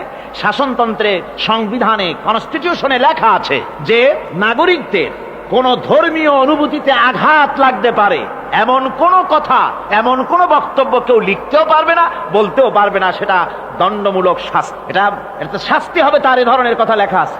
এটা লেখা থাকা সত্ত্বেও যারা ইসলামের বিরুদ্ধে কথা বলে, পত্রিকার মাধ্যমে যারা এগুলি লেখে, এগুলির বিরুদ্ধে গভর্নমেন্টের হাত দিতে, অ্যাকশন নিতে অসুবিধা কোথায়? আমরা সময় দিচ্ছি সরকারকে, তারা এই জিনিসগুলি দেখুক এবং অ্যাকশন নিক। যদি তা না হয় তাহলে জনগণের তো, ইসলামের, এদেশের মুসলমান বৃহত্তর জনসংখ্যা, জনগোষ্ঠী হচ্ছে মুসলমান, ইসলামের বিরুদ্ধে, তার আল্লাহর বিরুদ্ধে, রসুলের বিরুদ্ধে, মুসলমানদের সবচাইতে প্রিয় জিনিসগুলির বিরুদ্ধে কেউ যদি কথা বলে, মুসলমানেরা তা বেশি দিন বরদাস্ত করবে না। ওয়াল্লাযীনা আল্লাহ পাকের পরে বলেন ইউদাআফ লাহুল আযাবু ইয়াওমাল কিয়ামাতি ওয়া ইয়াখলুদ ফীহি মুহানা। এই সব কাজ যারা করবে, আল্লাহকে বাদ দিয়ে যারা আল্লাহকে বাদ দিয়ে অন্যকে মাবুদ বলে ডাকবে আর হত্যা করবে, জিনা করবে, আল্লাহ বলেন তাদেরকে কিয়ামতের দিন পুনঃ পুনঃ আযাব দেওয়া হবে। আর তাদেরকে ওয়ায়াখলুদ ফীহি মুহানা, তারা বড় লাঞ্ছনার জীবন যাপন করবে, সেখানে লাঞ্ছনার সাথে তারা বসবাস করবে। ইল্লা মান তাবা ওয়া আমানা ওয়া আমিলা আমালান সালিহান ফাউলাইকা ইউবাদদিলুল্লাহু সাইয়্যাতিহিম হাসানাত ওয়া কানা আল্লাহু গফুরার রহিমা। ইল্লা মান তাবা, এই সমস্ত আযাব থেকে বাঁচবে কারা? বাঁচবে সেই সব লোক যারা তওবা করেছে এবং নেক আমল করেছে। ফাউলাইকা ইউবাদদিলুল্লাহু সাইয়্যাতিহিম হাসানাত, আল্লাহ রাব্বুল আলামিন তাদের অন্যায় ত্রুটিপূর্ণ কাজগুলিকে ভালো দিয়ে বদলে দিবেন। সুবহানাল্লাহি ওয়া বিহামদিহি। ওয়া কানা আল্লাহু গফুরুর রহিমা, আর আল্লাহ পাক হচ্ছেন বড় ক্ষমাশীল এবং দয়াবান। এই সুসংবাদ তাদের জন্য যাদের জীবন নানা প্রকারের অপরাধে কলঙ্কিত করেছে যারা, এবং নিজেদেরকে সংশোধন করতে এখন ইচ্ছুক। জীবনে বহু গুনাহ করেছে, হারামি, বদমাশি, জিনা, ব্যভিচার করেছি, এখন জীবনকে সংশোধন করতে চায়। এদের জন্য আল্লাহ রাব্বুল আলামিন এই সাধারণ ক্ষমা ঘোষণা করেছেন, জেনারেল এমনেস্টি ঘোষণা করেছেন। সাধারণ ক্ষমা ঘোষণা করে দিলেন যে তোমরা এখনো যদি হেদায়েত হতে চাও, চূড়ান্ত ধ্বংস থেকে যদি বাঁচতে চাও, তাহলে আমি তোমাদের জন্য তওবার পথ খুলে রেখেছি। আল্লাহ যদি এই তওবার পথ খুলে না দিতেন, তাহলে মানুষ হতাশায়, নিরাশায় শয়তান হয়ে যেত।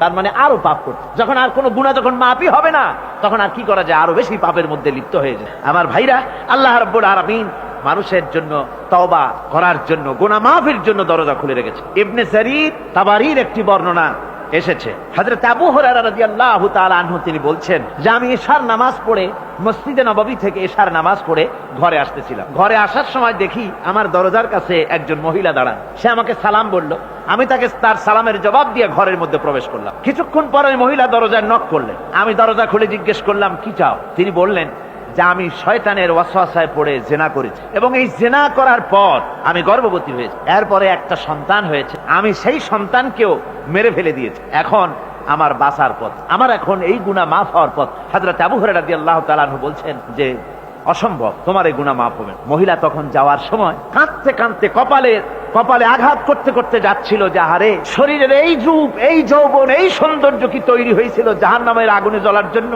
এইভাবে করে চিৎকার দিতে দিতে মহিলা যান। হযরত আবু হুরায়রা বলেন, আমি সকালবেলায় আল্লাহ রাসূলের সঙ্গে ফজরের নামাজ আদায় করে আল্লাহ নবীকে ঘটনা শোনালাম। বললাম, হে রাসূল, আমি তো মহিলাকে এইরকম জবাব দিয়ে। হযরত আবু হুরায়রা দৌড়ে গেলেন, বললেন, আমি ছুটতে লাগলাম, এমন ভুল আমি কথা বলেছি। মহিলা তো হতাশ হয়ে গিয়েছে। তিনি খুঁজতে খুঁজতে মহিলাকে পেয়ে গেলেন, যে বললেন, ও মহিলা, আল্লাহর হাবিব তোমার সম্পর্কে এই কথা বলেছেন, তুমি যদি তওবা করো আল্লাহ রাব্বুল আলামিন তোমাকে মাফ করে দিবেন, আর তোমার দোষ ত্রুটিগুলির বিনিময় আল্লাহ তোমাকে নেক দিয়ে বদলায় দিবেন, তোমাকে আল্লাহ মাফ করবেন। মহিলা শোনা মাত্র আল্লাহু আকবার বলে চিৎকার মেরে সিজদায় পড়ে গেলেন। তিনি প্রাণ ভরে কাঁদলেন আর বললেন, আল্লাহ, তোমার দরবারে শুকরিয়া আদায় করি যে আমার মতো গুনাহগারের জন্য তুমি যে তওবার দরজা খোলা রেখেছো। তিনি তার নিজের দাসীকে এবং তার বাচ্চাকে, কৃত দাসীকে আল্লাহর শকরার্থে মুক্ত করে দিলেন। আমার ভাইয়েরা, এভাবে করে যারা নাকি আল্লাহর দরবারে যারা এভাবে মাপ চায়, আল্লাহ পাক তাদেরকে মাফ করে দিবেন। তওবা করার জন্য রব্বুল আলামিন পথ খুলে রেখে দিয়েছেন। আবার অন্য হাদিসে এসেছে হযরতে রাসূল পাক সাল্লাল্লাহু আলাইহি ওয়াসাল্লামের কাছে এক বৃদ্ধ এসে বলেছিলেন, হে আল্লাহর নবী, আমি যত গুনাহ করেছি সমস্ত গুনাহ যদি দুনিয়ার মানুষেরকে ভাগ করে দেওয়া হয়, তাহলে একযোগে সব মানুষকে তা ডুবাইয়া ছাড়বে, এত গুনাহ আমি করেছি। এমন কোন গুনাহ নাই যে আমি করি নাই। হে আল্লাহ রাসূল, আমার এই গুনাহ মাফ হবে নাকি? আল্লাহর নবী বলেন, তুমি কি মুসলমান হয়েছো? লোকটি বলল, হুজুর, আমি মুসলমান হয়ে গেছি। আশহাদু আল্লা ইলাহা ইল্লাল্লাহু ওয়াহদাহু লা শারীকা লাহু وأشهد أن محمدا عبده ورسوله পড়েন সবাই أشهد أن لا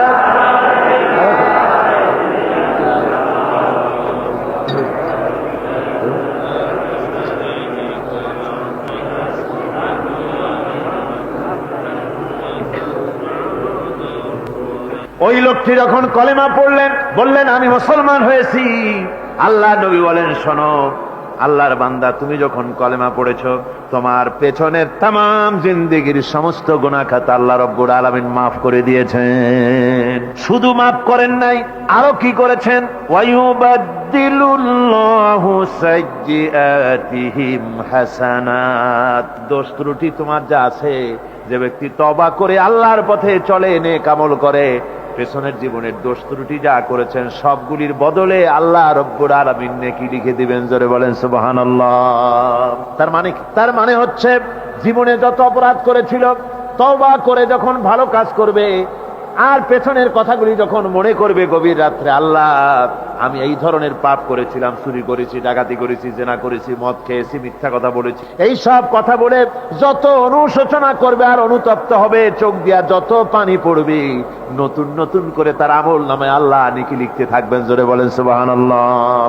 রব্বুল আলামিন তার বান্দাকে এত ভালোবাসেন, একজন সাহাবী কতগুলি পাখির বাচ্চা নিয়ে রাসূলের কাছে হাজির হয়েছেন। আল্লাহ নবী বলেন, এই পাখির বাচ্চাগুলি আনলা কেন? সাহাবী বলেন, হুজুর এই পাখির বাসাটা ভেঙে গিয়েছিল, বাচ্চাগুলি যখন ধরলাম ওর মা আমার মাথার উপরে ঠোকরাতে লাগলো, সে নিজের জীবনের মায়াকে উপেক্ষা করে বাচ্চাগুলিকে হেফাজত করার জন্য আমার উপরে ঝাঁপিয়ে পড়লো। আমি নিয়ে এসেছি এখানে, এই দেখুন ঘরের মধ্যে ঢুকেছে, এখানে ওই পাখিটা এসেছে। আমি রাসূলকে দেখাতে এলাম প্রাণী জগতে মায়ের সন্তানের প্রতি কত মায়া, সেটা দেখাতে এলাম। আল্লাহর নবী বলেন, ও সাহাবী, প্রাণী জগতে সন্তানের প্রতি মায়ের কতটুকু মহব্বত তুমি তাই আমাকে দেখাতে এসেছো। শোনো, এই প্রাণী জগতে সন্তানের প্রতি মায়ের যত মহব্বত, তার চাইতে লক্ষ কোটি গুণে বেশি মহব্বত বান্দার প্রতি আল্লাহ রব্বুল আলামিনের। মহব্বতকে, করুণাকে, রহমতকে, ভালোবাসাকে 100 ভাগ করা হয়েছে। 100 ভাগ করে 99 ভাগ আল্লাহ নিজের কাছে রেখেছেন, আর একটা ভাগ তামাম পৃথিবীর প্রাণী জগতে আল্লাহ ছড়াই দিয়েছেন।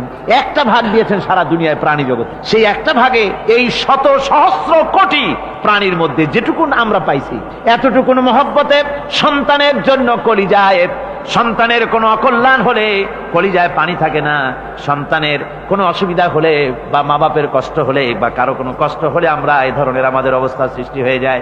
এক ভাগ তামাম পৃথিবীর সমস্ত প্রাণী জগতে ছড়ায় দেওয়ার পর আমাদের অবস্থা যদি এই হয়, তাহলে 99 ভাগ রহমত যার কাছে, বান্দার প্রতি তার মহব্বত কতখানি। আমার বন্ধুগণ, রাসূল পাক সাল্লাল্লাহু আলাইহি ওয়াসাল্লাম বলেছেন, ও সাহাবীরা, একজন লোক উটের পৃষ্ঠে যাচ্ছিল কোথাও, উটের পৃষ্ঠে তার খাবার আছে, পানিও আছে, যেতে যেতে মরুদ্যানের মধ্যে সে বিশ্রাম করলো। ঘুমের থেকে জেগে দেখে উট নাই, খাবার নাই, পানিও নাই, বড় লোকটা কেমন পেরেশান হয়। সাহাবীরা বলেন, হুজুর উট হচ্ছে মরুভূমির জাহাজ, উট হারায় গেছে, টাকা পয়সা যা ছিল, খাদ্য খাবার ছিল, সব চলে গেছে, এর থেকে পেরেশানি তো আর কিছুই হয় না।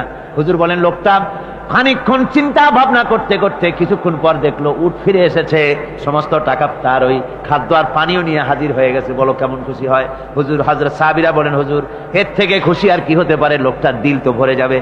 আল্লাহর নবী বলেন, ওগো সাহাবীরা, কোন বান্দা যদি আল্লাহর থেকে নাফরমান হয়ে যায়, নামাজ ছেড়ে দেয়, জিনা ব্যভিচার বদমাশি নাফরমানিতে যখন লিপ্ত হয়ে যায়, উঠারা ব্যক্তি উট পাওয়ার জন্য যেমন পেরেশানি বোধ করে, আল্লাহ রাব্বুল আলামিন তার ওই নাফরমান বান্দার জন্য, আল্লাহ রাব্বুল আলামিন ফিরে আসার জন্য আল্লাহ রাব্বুল আলামিন চান।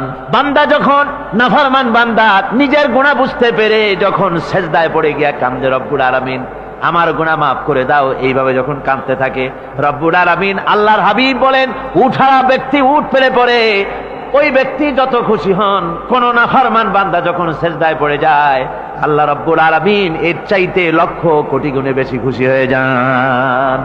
আল্লাহ পাক হচ্ছেন রহমান রহিম, গাফুরুর রহিম। পৃথিবীতে এমন কে আছে আপনি আমাকে বলেন, এমন কে আছে অপরাধ করবে না, আর সে বলবে আয় তোরে মাফ করে দেই। বলেন এরকম আছে নাকি? কেউ বলেন আছে? এমনকি বাপ মা ছেলে অন্যায় করেছে, বাপ মার দিল চায় ছেলেটা যদি মাপ চাইতো বড্ড ভালো হতো, ওর সাথে প্রাণ ভরে কথা বলতাম, বুকের সাথে জড়িয়ে নিতাম। কিন্তু মুখ ফুলে বলে না যে অপরাধ করেছিস মাপ চাইয়া যা, এরকম বলে। মাও বলে না, বাপেও বলে না। কিন্তু একমাত্র মহান সত্য রব্বুল আলামিন, বান্দা যখন গুনাহ করে আল্লাহ ডাকে, বান্দারে গুনাহ করেছিস ফিরে আয়, আমি তোরে মাফ করে দেব। গুনাহ করেছিস ফিরে আয়, জিনা করেছিস ফিরে আয়, মদ খেয়েছিস ফিরে আয়, মানুষ হত্যা করেছিস ফিরে আয়, কুফরি করেছিস ফিরে আয়, আগুন পূজা করেছিস ফিরে আয়, মাটি পূজা করেছিস, সূর্য পূজা করেছিস, যা করেছিস না কেন ফিরে আয়, আমাকে ডাক দে, আমি তোর জিন্দেগির গুনাহ আমি আল্লাহ মাফ করে দেব। এই জন্য আল্লাহ রাব্বুল আলামিনকে যখন কোন বান্দা একবার ডাকে, দিল থেকে কলিজা থেকে একটা ডাক যদি দেয় আল্লাহ, হাজার ডাকের তুলনায় একটা ডাক আল্লাহ, কলিজা থেকে ডাক। এই ডাকটা কোথার থেকে? কলিজা থেকে। দিল সে जुबात निकलती है, असर रखती है, पर नहीं मगर ताकते परवास रखती है। অন্তর থেকে যে কথা বেরোয় তা প্রভাব বিস্তার করে। কলিজা থেকে যদি কেউ ডাক দেয় আল্লাহ, কলিজার একটা ডাক আলাদা না? বলেন আলাদা কিনা? কলিজা থেকে ডাক, বলেন না সবাই আল্লাহ। কলিজা থেকে একটা ডাক যদি কেউ ভাবে আল্লাহকে ডাক দেয় আল্লাহ, আল্লাহ রাব্বুল আলামিন, বান্দা যখন একবার ডাক দেয় আল্লাহ তখন 70 বার লাব্বাইক বলেন, 70 বার সাড়া দিয়া বলে বান্দা কি চাও, আমি তোর কাছে হাজির। কি চাস বল, আমার আমি মাফ করে দেব। সুতরাং আল্লাহ রাব্বুল আলামিন বলছেন আমার কাছে ক্ষমা চাও, মাফ চাও, আমার কাছে মাফ চাও, যত মাফ চাইবে আমি মাফ করে দেব। পৃথিবীতে এমন কেউ নাই যার কাছে বেশি চাইলে তিনি খুশি হবেন। আল্লাহ রাব্বুল আলামিন এমন এক সত্তা যার কাছে যত বেশি চাওয়া যাবে তিনি তত বেশি খুশি হবেন। হর হামেশা দেনে কো वो तैयार है, जो न मांगे उससे वो बेजार है। যত বেশি চাওয়া যায় আল্লাহর কাছে আল্লাহ তত খুশি হন, আর যে ব্যক্তি চায় না আল্লাহর কাছে আল্লাহ তার উপরে বেজার হয়ে যান। ওয়ামান তাবা ওয়া আমিলা সালিহান ফাইন্নাহু ইয়াতুবু ইলাল্লাহি মাতাবা। আর যারা তওবা করে, নেক আমল করে, তার আল্লাহর দিকে ফিরে আসে, যেমনটি তার আশা উচিত তেমন ভাবে সে আল্লাহর কাছে ফিরে আসে, তার মানে হলো তওবা মাফ, তওবা কবুল করার জন্য, গুনাহ মাফ করার জন্য পৃথিবীতে কেউ নাই। আছে কেউ? গুনাহ কি কেউ মাফ করতে পারে? দুনিয়ায় কেউ পারে? আকাশে কেউ পারে? আল্লাহ ছাড়া কেউ গুনাহ মাফ করতে পারে? যদি মানুষ তওবা করে, রব্বুল আলামিন বলেন সে এমন ভাবে তওবা করে আল্লাহর কাছে ফিরে এসেছে যেখানেই তার আসা উচিত, এই জায়গা ছাড়া আর তার কোনো যাওয়ার জায়গা নাই। সুতরাং সে জায়গা মতো এসেছে, অনুতপ্ত এবং অনুশোচনা করেছে। আল্লাহ পাক এ ধরনের অনুতপ্তকারী, অনুশোচনাকারীকে রব্বুল আলামিন ক্ষমা করে দিয়ে থাকেন। ওয়াল্লাযীনা লা ইয়াশহাদুনা আয-যুর ওয়া ইযা মাররু বিল-লাগবি মাররু কিরামা। আর যারা মিথ্যার সাক্ষ্য হয় না, রহমানের বান্দা তারা যারা মিথ্যার সাক্ষ্য হয় না, এটা হচ্ছে ষষ্ঠ বৈশিষ্ট্য।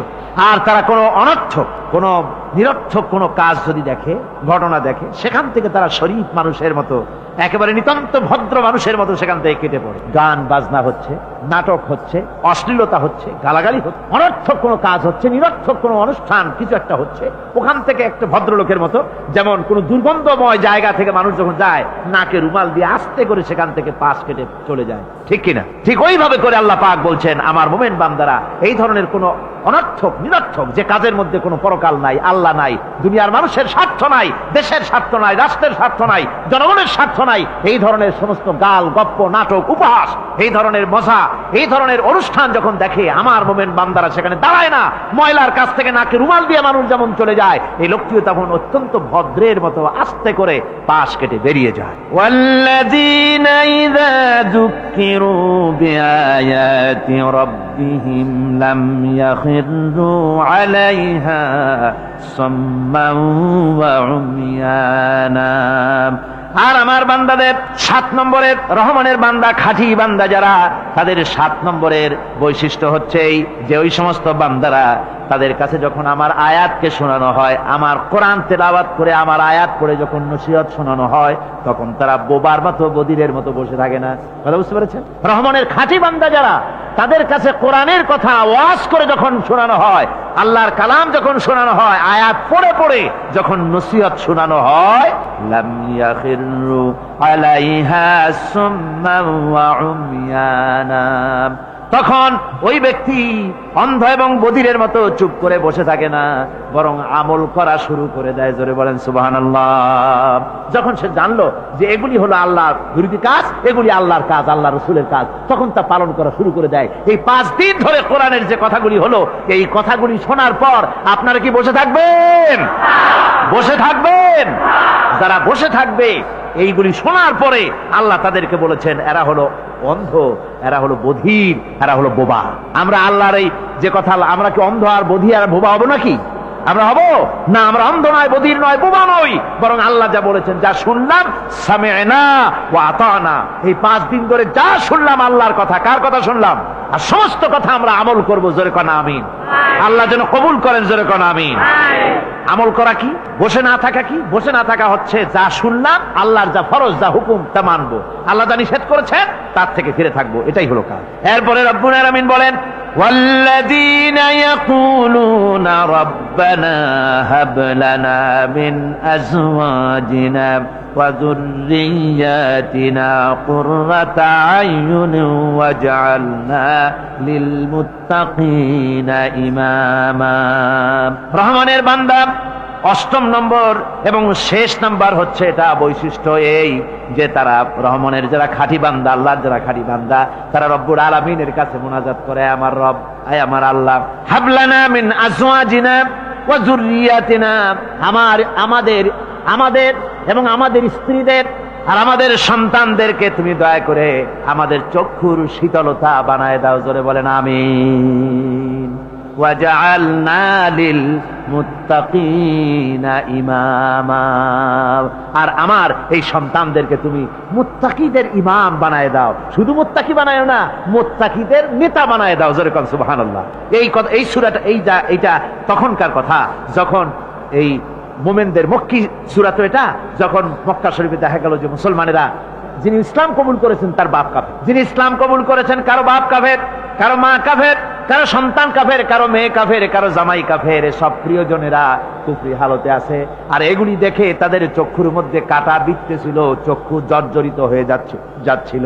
নিজের সন্তানের চেহারা যত ভালো হোক, সন্তান যতই শিক্ষা দীক্ষা থেকে যতই উন্নত আর ভালো হোক না কেন, সে যদি জাহান্নামের দিকে অগ্রসর হতে থাকে, কোন নেককার ইমানদার পিতার মনে তা সান্ত্বনার কারণ হতে পারে না। সে তখন আল্লাহর দরবারে, আল্লাহ পাক বলেন ওই মুমিন বান্দারা আমার কাছে দোয়া করে যে রব্বুল আলামিন আমার সন্তানদেরকে, আমার স্ত্রীদেরকে আমার চোখের শীতলতা বানাও, তাদের আমল আখলা কেমন বানাও, যাতে আমাদের চক্ষু ঠান্ডা হয়ে যায়। জোরে বলেন আমিন। জোরে বলেন আমিন। সন্তানদের জন্য আল্লাহর কাছে দোয়া করতে হবে। আপনারা দেখেন, চোখের সামনে দেখতে পাচ্ছেন সন্তান সিনেমায় যাচ্ছে, সন্তান নামাজ পড়ে না, সন্তান রোজা রাখে না, সন্তান মানুষের তৈরি করা মতাদর্শের পেছনে স্লোগান দিচ্ছে, দৌড়াচ্ছে, আর আপনি পিতা হয়ে তাকে ঠেকাচ্ছেন না। ওই ছেলে তো জাহান্নামে যাচ্ছে, আপনার দরদ হওয়া উচিত, ওই ছেলেকে ফিরানো দরকার আর আল্লাহর কাছে দোয়া করা দরকার। আমার বন্ধুগণ, দোয়া আল্লাহ নিজেই শিখাই দিচ্ছেন, দোয়া করো। পড়েন আমার সাথে, রব্বানা হাব লানা মিন আজওয়াজিনা ওয়া যুররিয়াতিনা কুররাতা আয়ুন ওয়াজআলনা লিল মুত্তাকিনা ইমামা। উলাইকা ইউজজাউনাল গুরফাতা বিমা সাবারু ওয়া ইউলাক্কাউনা ফিহা তাহিয়াতান ওয়া সালামা। আল্লাহ পাক বলেন এই সব লোকদের জন্য তারা যে সবর করেছিল, সেই সবরের কারণে আমি তাদের উত্তম জাযা দান করব। আর তাদের জন্য ফেরেশতারা চতুর্দিক থেকে ফেরেশতারা তাদের জন্য সম্বোধন করবে, তাদেরকে সম্বর্ধনা দিবে, ফেরেশতারা তাদের সম্বর্ধনা দিবে। ওয়াল মালাইকাতু ইয়াদখুলুনা আলাইহিম মিন কুল্লি বাবিন সালামুন আলাইকুম বিমা সাবারতুম ফানি'মা উকবাদ-দার। চতুর্দিক থেকে ফেরেশতারা আসতে থাকবে আর তারা সালাম দিতে থাকবে, তাদেরকে সম্বর্ধনা দেবে বেহেশতীদেরকে, আর বলবে তোমাদের জন্য এই পরকালের এই ঘরটাই জায়গাটা কতই না উত্তম করে আল্লাহ তৈরি করে রেখেছেন। বলেন সুবহানাল্লাহ। সালামুন আলাইকুম। আল্লাহ বলছেন উলাইকা ইউজসাউনাল গুরফাতা বিমা সাবারু। তোমরা যে সবর এখতিয়ার করেছিলে সেজন্য আজকে তোমাদের জন্য আমি এই বিরাট নিয়ামত তোমাদের জন্য রেখেছি। দিনকে চালু করতে গেলে, ইসলামী আন্দোলন করতে গেলে বিপদ আসে, আর সেই বিপদে সবর এখতিয়ার করতে হয়। কত ভয় আসে, লোভ আসে, কত কিছু আসে। এগুলিকে উপেক্ষা করে যারা ইসলামী আন্দোলনের জন্য নফসের খাহেশকে, আরামকে হারাম করে দিয়ে আন্দোলনে যারা ঝাঁপিয়ে পড়তে পারে, তাদের জন্য আল্লাহ পাক এই সমস্ত নেয়ামত রেখে দিয়েছেন। কুল মা ইয়াবাউ বিকুম রাব্বি লাউলা দুআউকুম ফাকাদ কাযযাবতুম ফাসাউফা ইয়াকুনু লিজামা। ও নবী, আপনি এদেরকে বলেন, আপনি এই লোকগুলিকে বলেন যে তোমাদের ব্যাপারে আল্লাহর কি প্রয়োজন পড়েছে যদি তোমরা আল্লাহকে নাই ডাকো, আল্লাহর কাছে যদি দোয়া না করো, যদি হাত না পাতো, আল্লাহকে যদি না ডাকো, তাহলে তোমাদের দিয়ে আল্লাহর দরকার। ফাকাদ কাযযাবতুম, তোমরা তো অস্বীকার করে চলছো। ফাসাউফা ইয়াকুনু লিজামা, খুব তাড়াতাড়ি করে তোমরা বুঝতে পারবে, এমন অবস্থা, এমন আযাব আসবে যে তখন তোমাদের প্রাণ বাঁচানোই দায় হয়ে পড়বে। আমার বন্ধুগণ, একটা মানুষের সাথে মানুষের সৃষ্টি আর পাথরও সৃষ্টি। পাথরও একটা মাখলুক, মানুষও মাখলুক। পাথরের সাথে মানুষের পার্থক্য কোথায়? পাথর আল্লাহর দরবারে হাত তুলতে পারে না, আল্লাহকে ডাকতে পারে না, মোনাজাত করতে পারে না। মানুষ ডাকতে পারে, হাত তুলতে পারে, তার হাত দেওয়া আছে। মানুষ হয়ে যদি আল্লাহর দরবারে হাত তুলতে না পারলেন, চোখের পানি যদি না ফেলতে পারলেন, আল্লাহ পাক বলছেন, ও নবী বলে দেন, আপনি বলুন তোমাদের দিয়ে কি প্রয়োজন আল্লাহর? লাউলা দুআউকুম, তোমরা যদি সেই আল্লাহকে যদি না ডাকো, যদি তার কাছে হাত না তোলো, তাহলে তোমাদের দিয়ে আল্লাহর দরকারটা কি? তোমাদেরকে রব্বুল আলামিন তৃণখণ্ডের মতো উড়িয়ে দিবেন, কোন মর্যাদা থাকবে না আল্লাহর কাছে। সুতরাং মর্যাদা পেতে হলে আল্লাহকে ডাকতে হবে, আল্লাহর কাছে চাইতে হবে। এভাবে করে আল্লাহ পাক তার বান্দাদেরকে নির্দেশ করছেন। আমার বন্ধুগণ, এই মোট 8টি বৈশিষ্ট্য ইসলামের আপনার মোমেন বান্দাদের জন্য, রহমানের খাঁটি বান্দাদের জন্য এই 8টি বৈশিষ্ট্য আল্লাহ পাক দান করেছেন। এই 8টি বৈশিষ্ট্য যেন আল্লাহ পাক আমাদের মধ্যে দান করে দেন। জোরে বলেন আমিন, আরো জোরে বলেন আমিন। 8টি বৈশিষ্ট্যের জন্য আল্লাহ পাক বেহেশত রেখেছেন। 8টি বেহেশত কয়টি? এই 8টি বেহেশতের দরওয়াজা আল্লাহ যেন আমাদের জন্য কিয়ামতে খুলে দেন। জোরে কোন আমিন। আমার ভাইরা, আল্লাহ রাব্বুল আলামিন এই কোরআন যে নাজিল করেছিলেন, এই কোরআন দিয়ে এই ধরনের নৈতিক গুণে গুণান্বিত একটা জনসমষ্টি তৈরি করেছিলেন আল্লাহর হাবিব জনাবে মুহাম্মদ রাসূলুল্লাহ সাল্লাল্লাহু আলাইহি ওয়াসাল্লাম। আর সেই জনসমষ্টি দিয়ে রাসূল পাক সাল্লাল্লাহু আলাইহি ওয়াসাল্লাম একটি ইসলামী কল্যাণমূলক রাষ্ট্র তৈরি করেছিলেন। রাসূলুল্লাহ কি করেছিলেন? একটা রাষ্ট্র। এই যা বললাম, এই 5 দিন ধরে যা বললাম, এই সব গুণাবলী দিয়ে, এই সব বৈশিষ্ট্য দিয়ে রাসূলুল্লাহ একটা জনগোষ্ঠী তৈরি করেছিলেন। সেই জনগোষ্ঠী নিয়ে মক্কি জিন্দেগি থেকে রাসূলুল্লাহ মদিনায় আসলেন।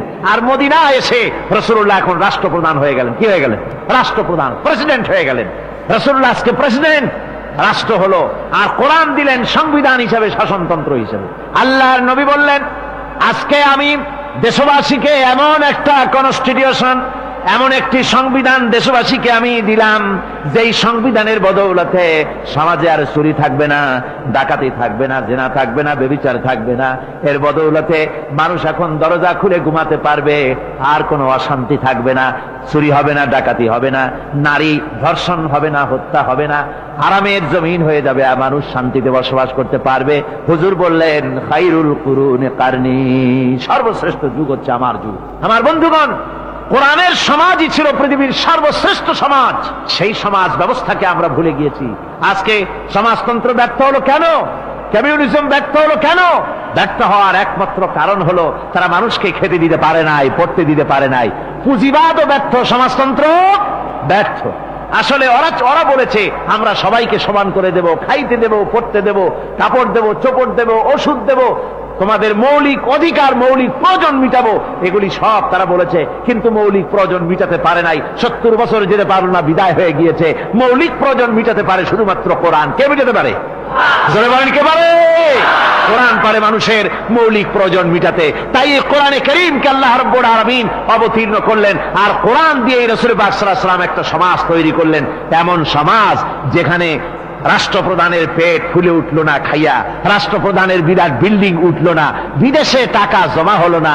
আজকে আমরা দেখি পৃথিবীতে কত জায়গায় রাষ্ট্রপ্রধান নিজের ছেলেবেলে নাই, হাওলাত করা ছেলে একটা, তাও যদি এত টাকা পয়সা বিদেশে জমা করে, তাহলে মানুষেরা মন্তব্য করে যদি নিজের ছেলে থাকতো তাহলে তো গোটা বাংলাদেশ বিদেশি ব্যাংকে জমা দিয়ে দিত। ইসলাম পৃথিবীতে এসেছে মানুষকে এমন এক শান্তির বিধান দিতে। রাষ্ট্রপ্রধান মুহাম্মদ রাসূলুল্লাহ সাল্লাল্লাহু আলাইহি ওয়াসাল্লাম মানুষ খাবার পেয়েছে, দরজা খুলে ঘুমাবার সুযোগ পেয়েছে। আজ হযরত আবু হুরায়রা রাদিয়াল্লাহু তাআলা আনহু বলেন, আমি রাসূলুল্লাহর কাছে গেলাম, হুজুরকে গিয়ে সালাম করলাম। আল্লাহর নবী সালামের জবাব দিলেন, কিন্তু দেখতে পেলাম মুখ নড়ে, আওয়াজ বেরোলো না। কারণ কি? কাছে গিয়ে দেখি নবীজি ক্ষুধার যন্ত্রণায় কথা বলতেছেন, আওয়াজ বেরোতেছে না। এত ক্ষুধা লেগেছে আল্লাহর নবীর। 2-4 দিন চলে গেছে, খাবার নাই। রাসূলুল্লাহ সমস্ত গনিমতের মাল, যাকাত সদকার মালগুলি, খাদ্য দ্রব্যগুলি দুহাতে বিতরণ করেছেন, নিজের পেটে খাবার নাই, মানুষকে দিতেছেন। দিতে দিতে এশার নামাজ পড়ে নবীজি ঘরের মধ্যে প্রবেশ করে হযরত আয়েশা সিদ্দিকা রাদিয়াল্লাহু তাআলা আনহাকে ডেকে বলেন, আয়েশা রে, সারাদিন কষ্ট করেছি, দারুণ ক্ষুধা লেগেছে, তাড়াতাড়ি করে কিছু খাবার আমারে এনে দাও। হযরত আয়েশা হুজুরের ক্ষুধার্ত শ্রান্ত ক্লান্ত চেহারার দিকে তাকাইয়া হযরত আয়েশা কেঁদে ফেলেছেন। হযরত মা আয়েশা কাঁদেন আর বলেন, ইয়া রাসূলুল্লাহ, হে আল্লাহর নামের কসম করে বলি, আমি আয়েশার ঘরে কোনো পানি ছাড়া কোনো খাবার নাই। এই ছিল রাসূলের আদর্শ। হাদিস শরীফে এসেছে, আল্লাহর নবী বলেন, তোমরা যদি রাষ্ট্রীয় ক্ষমতায় যাও, বাড়ি না থাকলে সরকারি খরচ একটা বাড়ি নিতে পারো। তোমার যদি যানবাহন না থাকে, সরকারি খরচের যানবাহন নিতে পারো। ছেলে মেয়ের কাপড় চোপড়, লেখাপড়া, শিক্ষা চিকিৎসার জন্য যদি না থাকে, তাহলে তুমি সরকার থেকে নিতে পারো। কিন্তু এর থেকে এক চুল পরিমাণ যদি পাও বাড়াও, সরকারের মাল জনগণের মাল,